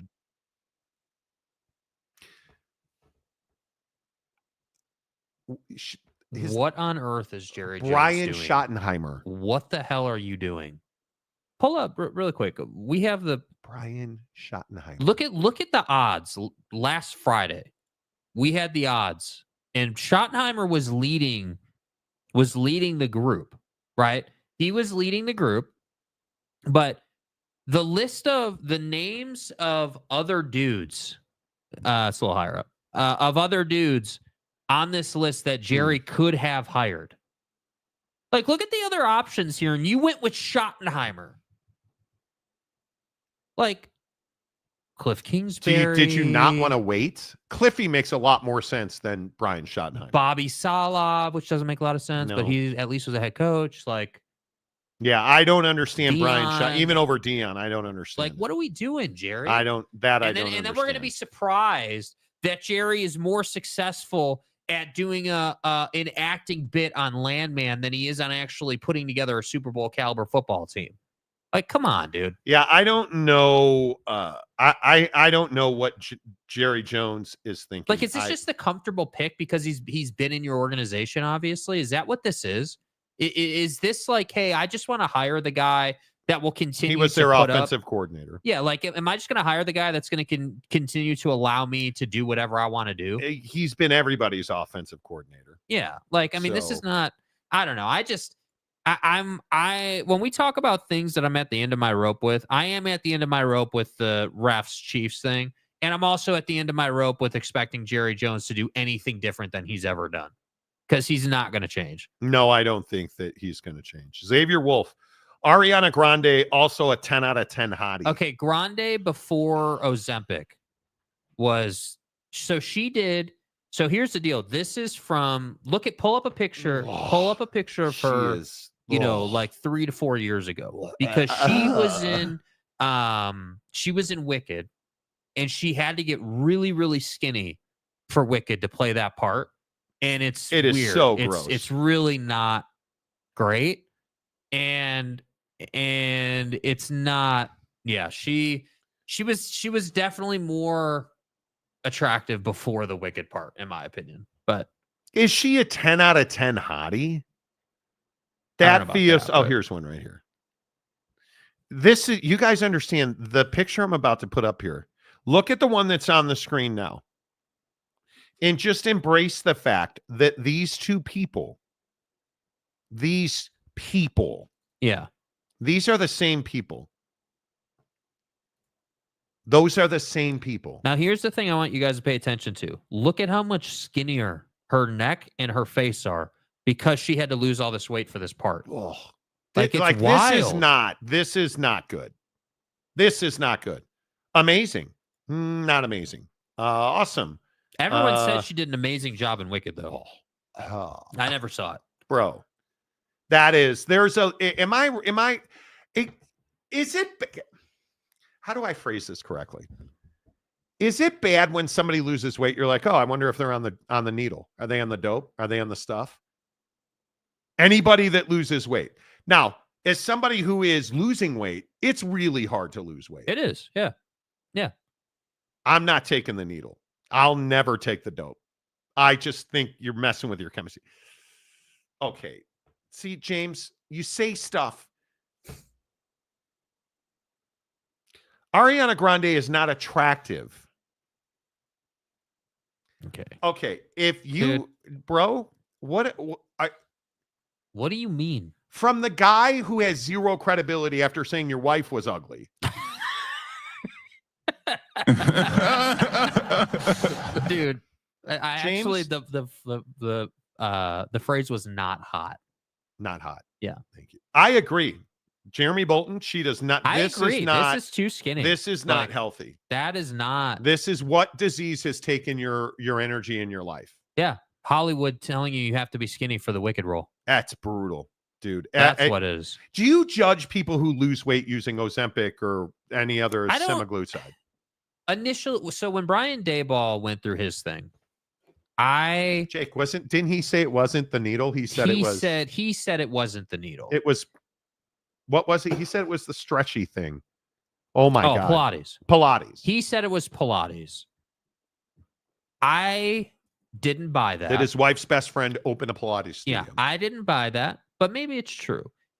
The deal here is it's all about it's just like anything else in life. I don't judge people for using semi-glutides, as they call them, Ozempic or whatever.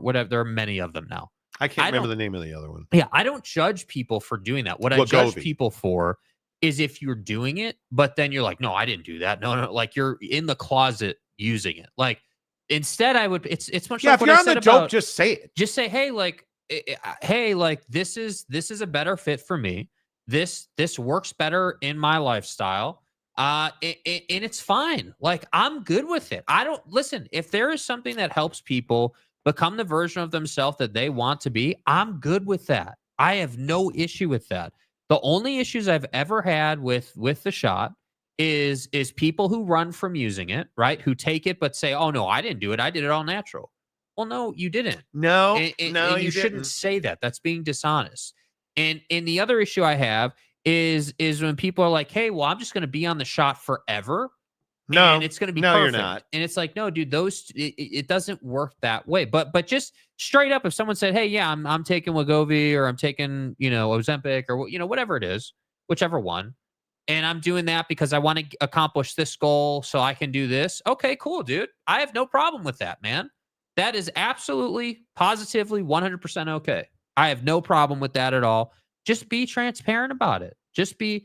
I don't think that you can look emaciated, because that's the word. I'm going to put this before and after shot. I'm warning you. Wait. Hold on. In all seriousness, I'm warning you. This is rough. Yeah. This isn't a before and after of Ariana Grande, bro. That's rough to look at. Just look at how much more you can see the chest plate. Like that is crazy. You can't. Come on. Like, what are we doing? But I think when you look at, how did we get into this? Oh, Xavier Wolf has an unhealthy affection for Ariana Grande. Yeah. My point is, I'm telling you that dope is not the right way to go. And it's like the Tua thing, right? Like Tua and Tua, it's because he turned up the cardio. Right. No, you got on the dope, dude. Like we know that, dude. I say, I'm not going to get into it because everybody gets all. Yeah, Kale. Yes. Oof. Yeah, that's tough to look at. Red Wine, Karen Carpenter had 10 times the talent. Red Wine. See, that's not the conversation we're having, dude. Like, what do y'all think of Kellen Moore or cling to my New Orleans Saints? Cliff Kingsbury should get another job. Yeah. Anyway, my point is, Ozempic's rough, dude. Give the girls some protein. Seriously. Listen, here's the problem, though. Like, with the Hollywood folks, I think this is two different conversations. Everyday American versus the Hollywood situation. People in Hollywood take Ozempic for far too long. They lose a ton of weight. The drug does exactly what it's supposed to do, but they don't handle themselves properly. So, but isn't that the Botox thing too, though? All these people that have their face frozen. It's so weird to me that people, and I live in Utah where perfection is the only goal for a woman. And there is a lot of it. A ton of Botox. You see it every day. Every corner. Yeah. And it's like you because they freeze their foreheads and their cheeks because they don't want smile lines. Yeah. I can't even do it. Yeah. But my point is, that's weird to me. Yeah. It's just it's really strange to me. Deliric, my cousin used Ozempic to get to target weight and had been able to maintain for over a year now, but she still has a healthy look. See, like, Hey, I have no problem with that. I think that there are a lot of people in our country who are not educated about how to actually lose weight naturally, how to create the calorie deficit, how to do these things. but it's also all of these other one-off knockoffs of Ozempic because there's no patent. Right. You guys may have not understood that Ozempic and Wegovy, there was an issue with a patent that was unenforceable. So everybody and their brother was able to produce a semaglutide that would help you lose weight. Yeah. But the problem is that people don't get the education to go with it. And it just, to me, is, and isn't it thousands of dollars a month? It's wild. I think there are like different levels to, so it's evolved though, obviously over the years, right? Like when it first came out, yeah, it was like thousands of dollars. But now my understanding is, and I don't know if people in the comments section are more educated on this or not, but my understanding is there's actually levels to it now. So there's actually like 3 dose levels that you can get prescribed for. And depending on the dosage you need, like the potency you need, that really like affects cost and everything and like how much the insurance covers and all that. So like it's definitely like evolved and become a little bit more complicated. But I'm just telling you, dude, the issue is not the drug itself. That's not the issue. No. The issue is how people handle it and people lying about it. Like Tua, bro, everybody and their mom knows that you did Allegedly. Allegedly, because of the way you handled it. So you came to your first press conference at training camp and claimed that you just turned up the cardio. But the problem is, if you had just turned up the cardio, you wouldn't have looked as puffy as you did. Yeah, That's what you're not getting away from, bro. And Tua, Ariana Grande, we put these people on pedestals that you can't possibly live on. Yeah. Fame is not easy. Same path that Amy Winehouse took too. Well, she wasn't using semaglutide. She was using heroin. Yeah. Which ultimately, but she was super skinny. I agree. Ariana Lumindursky had issues ever since the bombing at her concert in London, and she's battled mental health as well. Yeah. She's an amazing talent. I just don't know how do you live like this? You're not thriving when you're this thin. No. There is not a chance on earth that you are thriving. How would you? Do you know how little food you have to eat to look like that? Do you have any idea? Well, that's what it does to you. It kills your appetite. You're just not hungry. Yeah,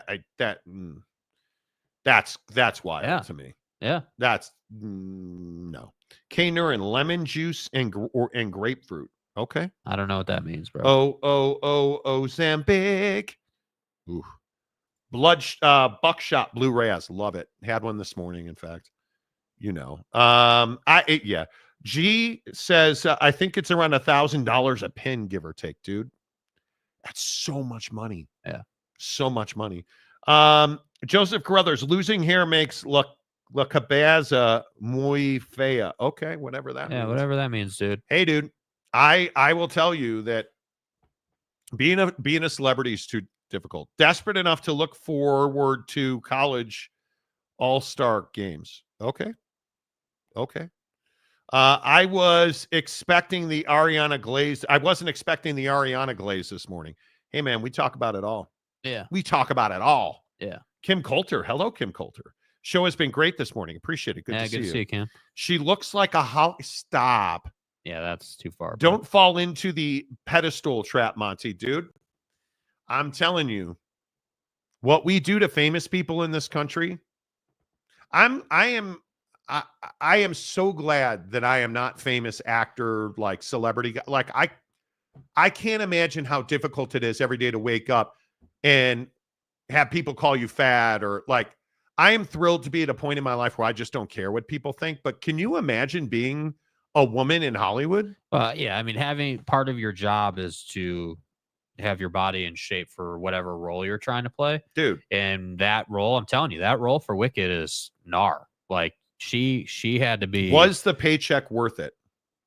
I mean, see, and again, this is my question. And I like if you're on semaglutides of whatever variety, And then, so like you do the role for Wicked, let's say, but then the movie, you've obviously finished production for the movie and you're done in that role. You can move on from it. I'm curious how that process works to begin eating more to start gaining weight again, and like because, some Hollywood actors, have a full like training staff and food staff and like they take that seriously and others don't. So I'm curious for her. That's what stands out to me is like when you're that skinny, like how do you bounce back? Oh, Ohio State fan, you're not going to be happy because your dreams about why Jim Knowles left have just been shattered by Brett McMurphy at the Action Network. Turns out he didn't, hate the staff. Ohio State DC Jim Knowles asked by the school not to attend the Buckeyes national title celebration while he deliberated his options. Very smart. Knowles' representation tried to reach a deal with Ohio State a week before the title game and immediately after, but eventual offer was well below the competition, sources said. Knowles signed a 3-year, $9.3 million deal with Penn State. So what you're saying is Ohio State didn't want to pay Jim Knowles $3.3 million. Now we gotta look up Ryan Day's salary. How much is Ryan Day getting paid? He's got to be over 10 mil a year, right? You did not want to pay Jim Knowles $3.3 million. So let me get this right. And this is where I start to get a little bit annoyed with V. You just won a national championship on the back of Jim Knowles and Ryan Day. Then Jim, who obviously is going to get courted by other schools, that's a natural occurrence in college football, says, hey, I've got these offers. Will you guys match? Because I don't necessarily want to leave. And you won't match. Got it. Okay. That seems smart. I think this is a mistake. Ryan Day, according to the Sporting News, he got a pay bump. And he just signed a new contract a year ago. In 2023, he made $10.1 million. In 2024, $9.9 million. 7-year extension in 2022, excuse me. With a base pay and media appearances and bonuses, he's averaging $10 million a year. So your head coach is making 10 on average when it's all said and done. Ouch. And you're not willing to pay one of the best DCs in the country 3? Ooh. After you just won a national champion? How dumb is this? Like, legitimately, how silly is this? This is a bad look for Ohio State. If, in fact, it is true that, and let's assume it is, Brett McMurphy's a hell of a reporter. Why would he make this up? Yeah. Knowles signed a $3.3 million a year salary to be the DC at Penn State. Right. So you didn't want to sign him to a $3 million a year contract, so you allowed him to go to Penn State. That seems like it's just a silly look, dude. You're penny wise, pound foolish. Yes. 100%. That's a little concerning. And then what's going to happen too, and Ohio State fan, you remember this day. You remember this day when the college football season starts for, later this year. You remember when you let one of the best defensive coordinators in college football go to your rival because you were unwilling to give him $3 million a year? Like, you're going to roll up against Penn State, and let's say you lose that game. Now, who knows if you will? You may blow them out, but let's say you lose that game. You're telling me people aren't going to go right to, hey, well, you weren't willing to pay Jim Knowles and you gave up too many points and, like, the team's not in a good spot? Like, this is bad business. This is what I'm talking about in college football. Like, if you're one of these teams that competes for the college football championship every single year, you can't allow your best personnel to leave the program.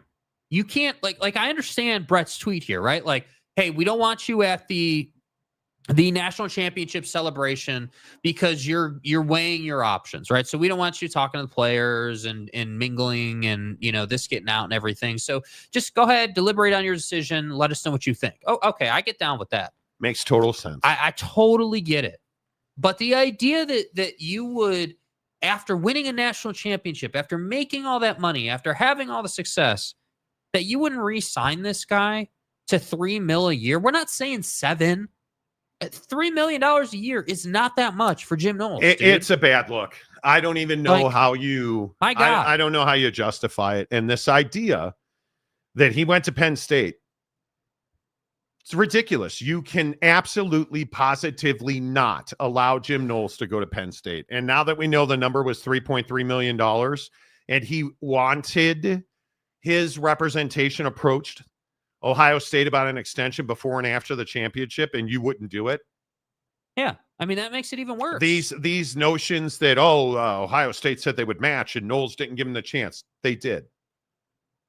They gave him a chance, and they didn't want to pay him.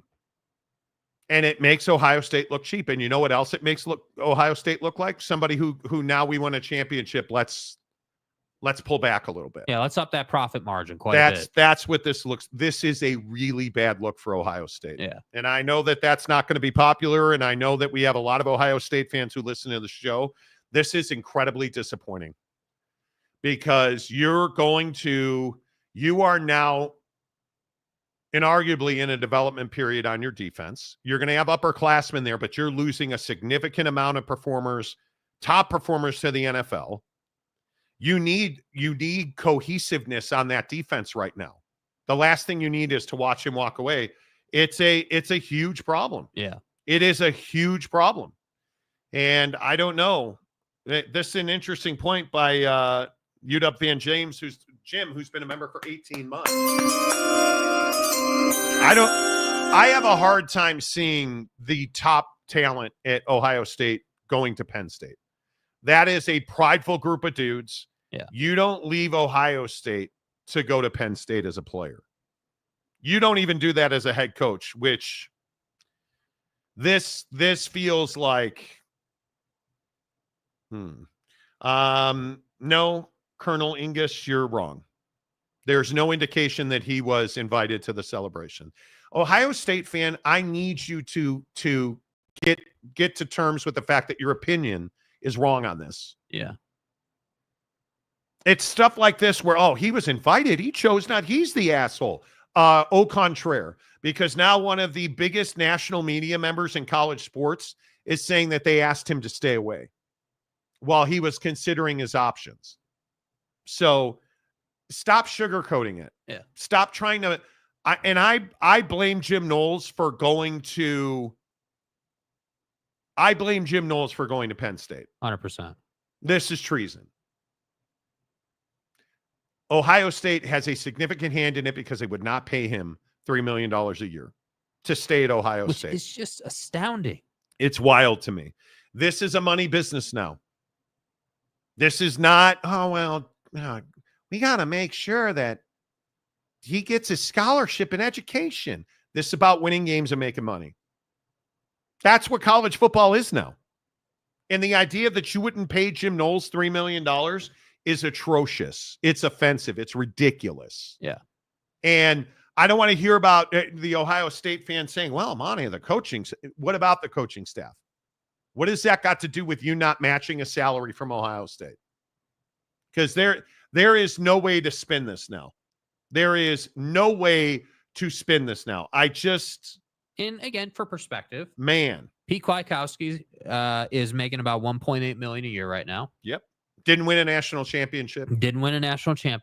So I have to say, I just don't feel like 3 for your DC, who is one of the best in the country by everyone's measure, is asking a lot. Now, when you're the most profitable program in the entire country, nobody makes more money than Ohio State. This is hugely disappointing.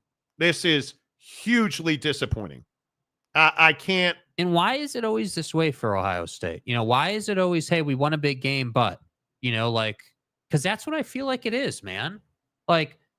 All you had to do after winning the national championship was not mess this up in the offseason. Don't mess it up. Pay the dude you should pay, do a good job in the portal, do a good job recruiting straight up, and you'll be fine. But no, can't have nice things. I think that when you look at this situation, what we told you this morning turned out to be spot on. It's shocking he got away from them. This is a huge loss for Ohio State. It's shocking they allowed him to leave, that they chose not to keep him, because that's what this is. I understand keeping him away from the celebration. Absolutely the right thing to do. Do not want that cat to be a distraction. But if you've been talking to him for a month about a contract and you didn't get it done, that's on you. And he's less of a villain for going to Penn State knowing that you wouldn't pay him, which is really, my God. Yeah. Shocking.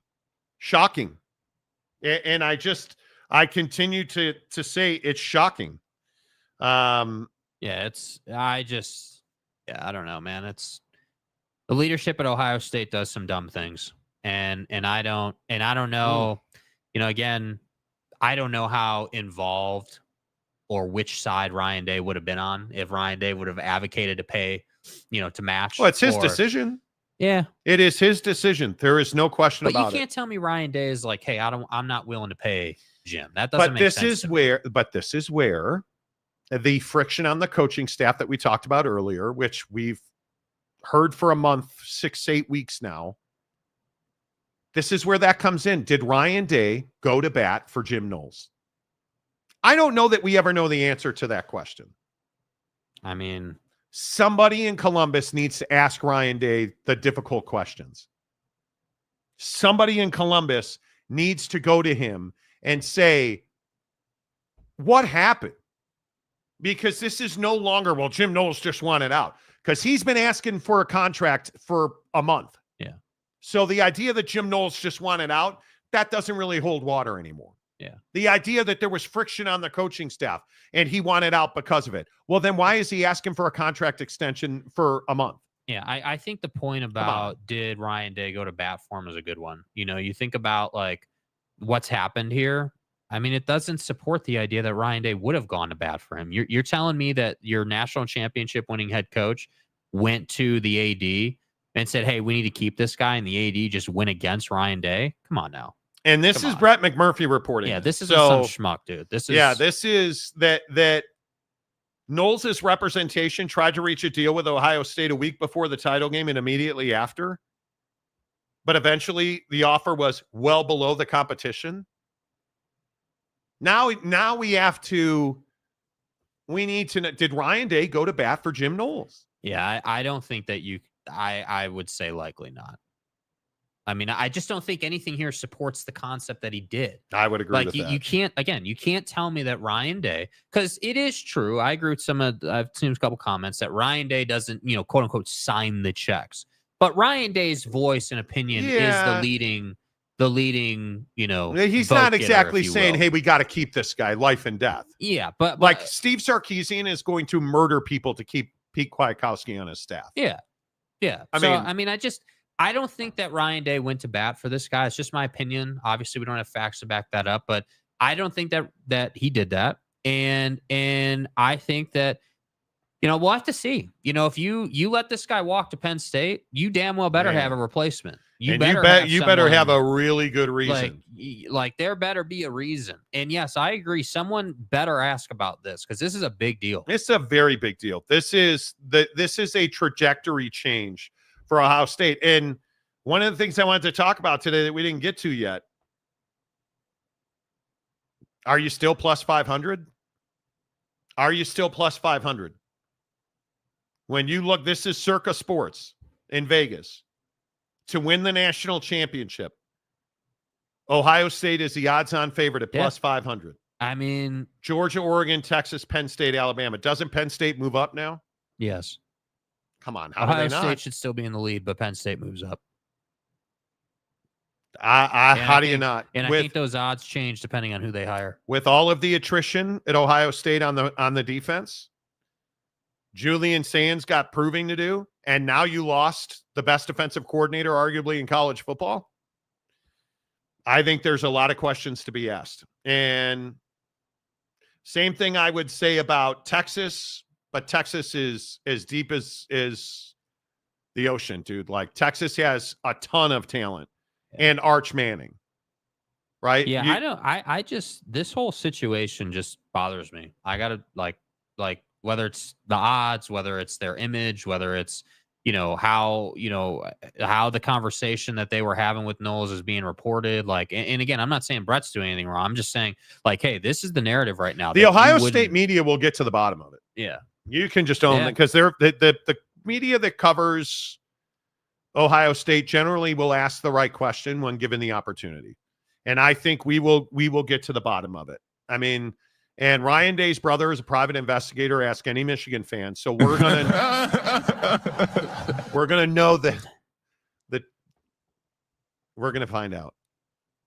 The only thing I would say is I'm tired of Ohio State looking cheap, man. I'm tired of Ohio State being a program like all these people saying, oh, well, the Big Ten is going to be better than the SEC. When's the last time you heard a story like this out of the SEC? When's the last time you heard someone not getting paid what they should get paid or anything like that? Yeah. Ingus, I get it. You're never going to say a bad thing about Ohio State. Brett McMurphy's rock solid. Yeah. Brett McMurphy's rock solid. Sir Bob Lob. Bet on Tulsa because I like saying it backwards. Okay.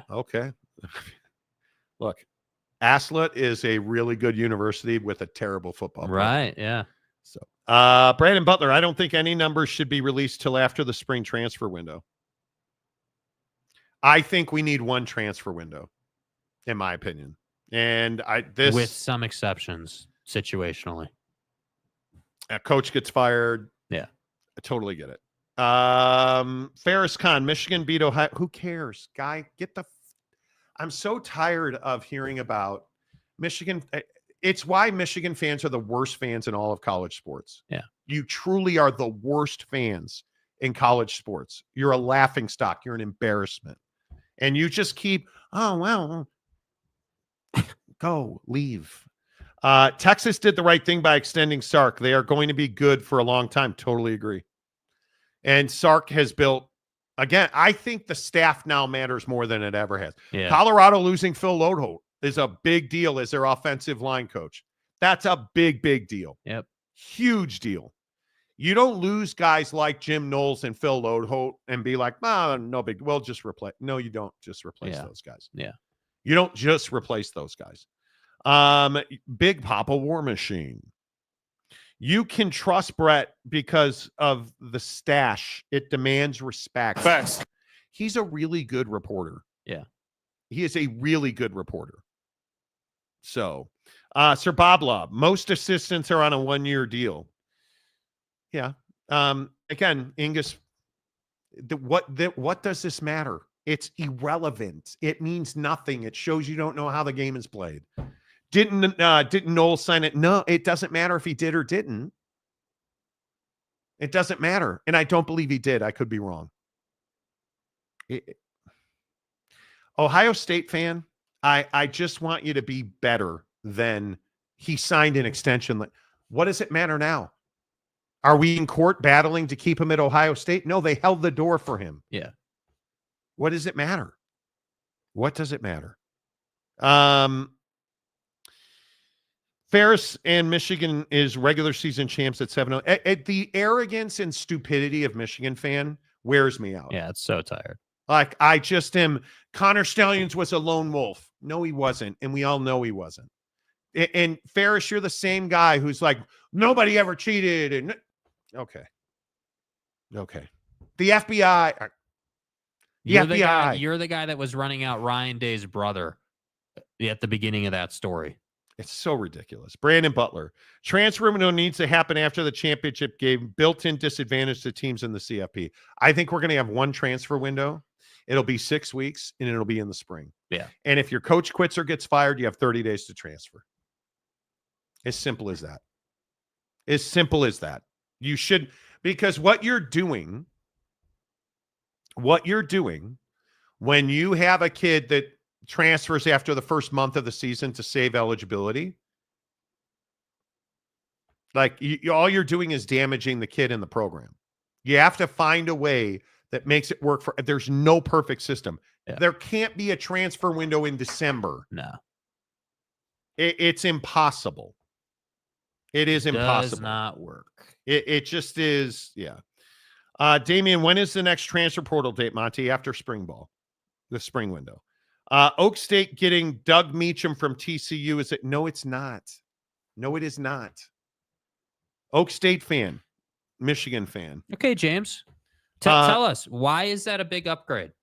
How is that? I need you, instead of telling me something why is it?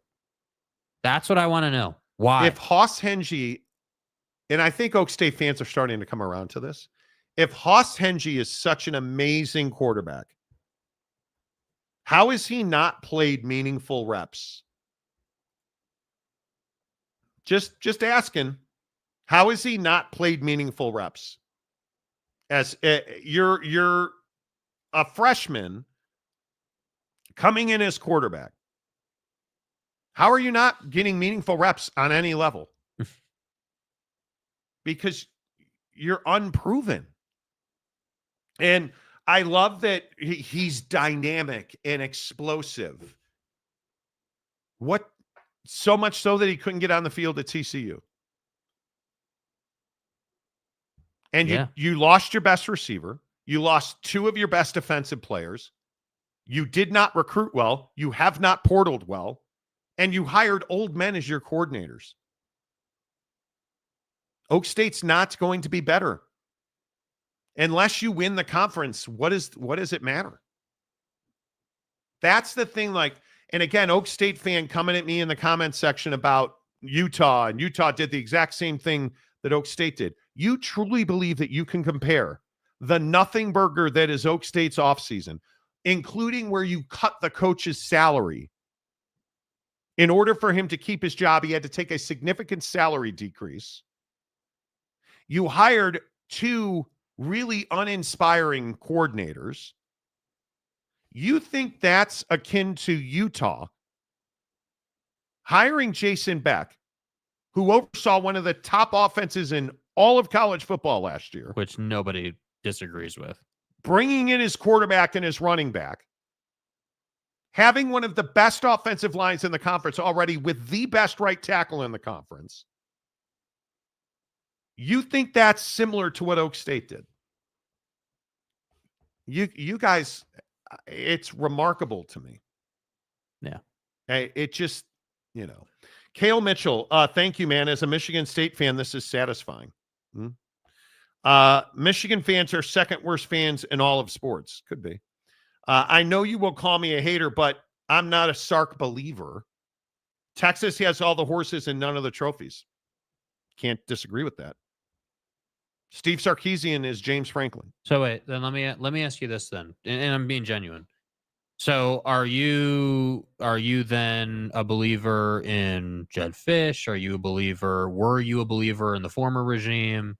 Because you're sitting here saying, hey, well, I don't believe in Texas, but the reality is Texas has your former DC and your head coach left for a better job.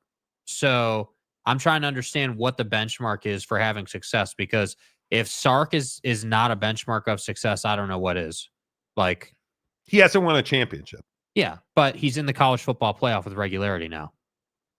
And he recruits his ass off and develops his ass. Look at Xavier Worthy. I mean, with all due respect, I just, I just think that you're, I don't know, maybe, I guess, yeah, you're hating. But if you legitimately think Sark is not, great or whatever. I think he is a great coach who cannot. The knock on Steve Sarkisian is he has not executed at the highest levels. And we saw that in the playoff this year. But what was their shortcoming? Seriously, play think about calling. this. In my opinion, play calling. Yes, but play calling was the shortcoming because Quinn Ewers was not that guy this year. And they need, and it's their fault. They left him in there too long. And it's fine. He was a veteran, gave him the leash. They chose that route. So that's on them. That's not an excuse. That's on them. And they need to be accountable to that. But think about what Texas would be. And this is what I think why everyone's so excited about Arch. What is Texas with a legitimate dual threat quarterback who can throw it over the top with accuracy, but can also beat you with his legs when you decide to play, zone and turn your back to him? Like that's what I think the difference is. That's why Texas, lost to thee. That's why Texas struggled with Arizona State, because Arizona State was tougher than Texas was in that game and physically imposed their will, which brought Texas into a different place. And Ohio State was just simply better. So But I don't agree with you on that at all. I think that Steve Sarkisian made several very questionable play calls in the fourth quarter of that game. And the interceptions, you look at their last two playoff games. I mean, the interceptions, the bad throws. Yes, is that on Quinn Ewers? But some of that's the play calling. Yeah. Right? You look at I don't know, dude. I can spin it the they other way. had just Ohio fine, State dude. beat. Dude, I can spin it the other way just fine. First year in the SEC, you're in the college football playoff and 3 plays away from going to the national championship. I don't think that you're wrong. I think Sark has done an amazing job at Texas. He's also the reason they didn't get to the national championship game. That's fine. But again, I'm also going to sit here for, I'm not really, my argument isn't really with what you're saying. My argument is with, guys like Jim or whoever saying, hey, like, I'm not a Sark believer. You weren't a Ryan Day believer 3 weeks ago. Well, I'd much rather have Sark than I'd love to have Steve Sarkisian as a head coach at Notre Dame. I would love to have him. Come on. And listen, our coach is developing and totally get that. Like, how are you going to sit here and say you're not a believer in Sark, but not talk about what DeBoer didn't do this year? And what he didn't do last year. Come on, dude. And Jed, I don't even think it has to be about DeBoer or Jed Fish. I think until Steve Sarkisian wins a national championship, he is James Franklin. He's in that pot of guys who can only get you so far. Ryan Day, right? Ohio State fan. Ryan Day was in that pot until they won this year. And now you're just stunned that he let his guy go to Penn State over probably $200,000, which is crazy to me. Yeah. Sark is more than welcome at Baylor. Exactly right. Like, come on. Exactly right. I heard Utah in the background. Who transferred now? Exactly. I think Utah's had a great offseason. I think Witt has done everything that you would have wanted him to do so far. You went out, you got an improvement at quarterback, you got a big time upgrade at OC, obviously. A big time upgrade in the running back room. Like you're in a good place at Utah. You are doing what you need to do to bounce back. And I swear, if Kyle Whittingham and his football team can put up 27 points a game, that team is going to be really hard to beat, man. How on earth does Kendall Daniels wind up at Oklahoma? I don't know. Probably fatigue of the BS. That's how. Probably not believing in it anymore. And I continue to go back to this question about, well, we got Haas Hengy. Well, you don't have Kendall Daniels. He was by far your best player on defense. And you look at a lot of these dudes that are leaving, and you look at the guys you brought in. Shamar Rigby does not replace what you lost at wide receiver. It just doesn't. And that you're losing guys, and this is the part about Oak State fan that drives me crazy. You said that they had the best wide receiver room in the country. Yeah. And you raved about Dejon Stribling. And he is amazing. Well, he's going to be amazing at Ole Miss this year. Because that's where he's going. And when we talk about all this other talent that's coming in, who's Dejon Stribling? Look at the schools. Look at the players that are coming into your program and what schools they were at before. Notice how much like second tier stuff you're getting. Utah State, Central Michigan. And then notice where Charlotte. Notice where your best players are going. They're going to the SEC. So what does that mean? Okay, well, that means that you had talent, right? Like your guys had good talent that could be developed, but you weren't developing it. And another guy in Lane Kiffin, in this example, saw a guy in Dejon who he was like, yeah, this is a kid who's talented, who we can develop, and we're going to take him. Yeah. You let Jim Knowles go to Penn State. It's just... You let Kendall Daniels go to Oklahoma. He didn't. Hey, Stribling to Ole Miss. Okay. He went to Oklahoma, and he's an Oklahoma kid. I totally get that. He's from the state. Like, he's your best defensive player, and now he plays for Oklahoma. That's crushing. So when we look at the portal and we start looking at guys and we're like, well, Marty, well, Monty, who was the worst team in the league last year? Oak State. You haven't had a good portal, right? Who was the best team in the league last year? Well, if I really get down to brass tacks, probably BYU for most of the season. Yeah. Right. And they get Garrison Grimes. They get, like, you look at the fact that Tanavasa left Utah to go. Keanu Tanavasa is the best defensive lineman in the conference. Yeah. Who left Utah to go to BYU. You can't let him go to BYU. You can't let him go be the DC at Penn State. You can't let him go play safety at Oklahoma. You can't let Tanavasa go from Utah to BYU. Because BYU got exponentially better because of that. 100%.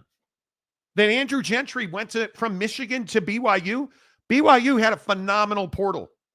Like, look at where they're getting their kids from. Yes. Like, yes. You see what I'm saying? Like, these are Power 4 level talents that just weren't getting on the field and needed a fresh opportunity.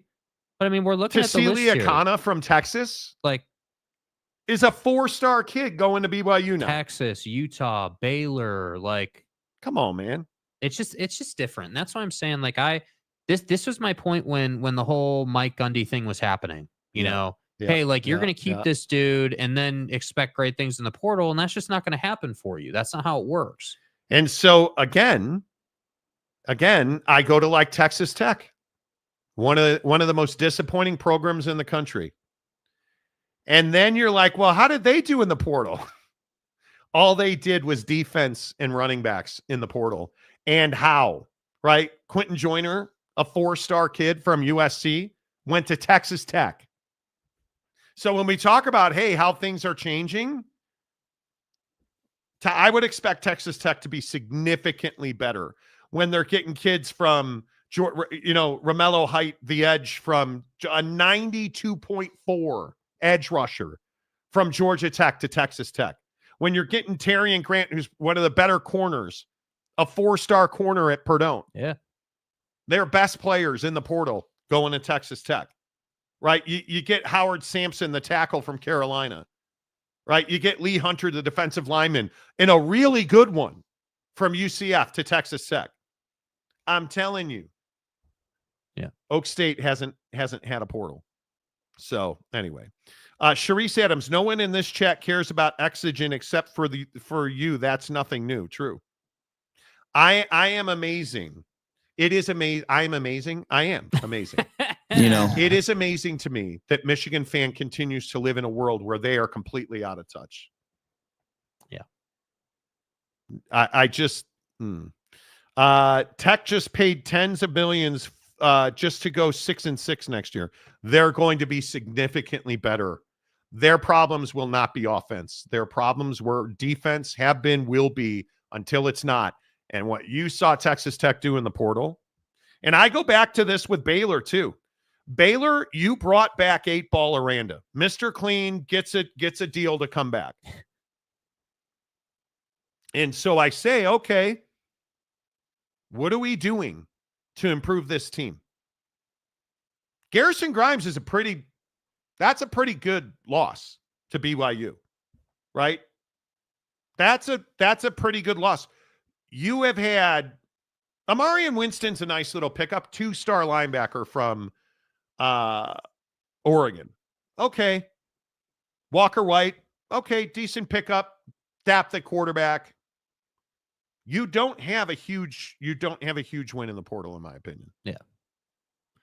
So I'm saying kids aren't transferring for brands, right? Like, kids aren't saying, oh man, like, my main reason for getting in the portal is I just have to have, the Crimson Tide A on my helmet, right? Like, that's not what they're doing. They're saying, hey, like, I want to go and play in a program that has good vibes, good culture, and where I can develop and potentially look at getting into the draft in 2 years. That's what everybody on these transfer portal lists that you guys look at, look where they went to high school, look what year in college they're in, freshman, sophomore, junior, and then look where they're trying to go. If you just finished your freshman year at Georgia Tech and you're transferring to Texas Tech, that's a big upgrade for you. You're saying, hey, I believe that Joey McGuire and company can develop me into an NFL caliber prospect. That's what you're saying. So when we talk about Oklahoma State getting kids from FCS, that's not, like, with all due respect to Mike Gundy, that's not good enough. Like, Oklahoma State should be getting talent from other Big 12 brands, from the SEC, from basically any Power 4 situation. That's the level of program Oklahoma State should be. And again, not to retread this, because all of you came in here the other day, we're like, oh, you're just retreading Big 12 hate. Why do you think the Big 12 struggles? Why do you think Arizona State had this jump this year? Because kids want to play for Kenny, man. And again, when I look at all the kids coming to Utah, Texas Tech, Colorado, another one. Think of the personalities at these schools. Now, and I'm not telling you that like Utah had an unbelievable portal. Losing Tayshaun Lyons probably was not ideal. Probably not ideal. But getting Nate Johnson, who's not going to be a quarterback, to come back from Vandy, I think is a really good one. Justin Stevenson from Wyoming. Like, you can look at their roster and say, hey, yeah, Utah's significantly better. Yeah. Significantly better. And again, I think Devin Green, the running back from UNLV, huge pickup. Lance Holdsclaw, who's a 3-star from Washington, huge pickup. Yeah. Right. But you just go up and down this list and you start saying to yourself, dude, I don't know. I don't know what this league's going to look like next year, because I don't think Arizona State's going to be as good as they were this year, because I think the bottom half, the middle half of this league in the Big 12 is significantly better. But, yeah. Anyway. And then there's Nakiri Rogers, and then there's Devin Dampier, and then there's all the stuff that Utah did on offense. So, yeah, we'll see. We'll see. Anyway. Excellent talk. How about all that? Yeah. You just get rolling. I still cannot believe, as we sit here, that Jim Knowles is no longer the offense or the defensive coordinator of Penn State. Yeah. Over what's, and if you believe the text machine and the tweet machine, it's starting to look like he went to Penn State over hundreds of thousands of dollars, not millions. Hundreds of thousands of dollars, which is shocking to me. Shocking to me.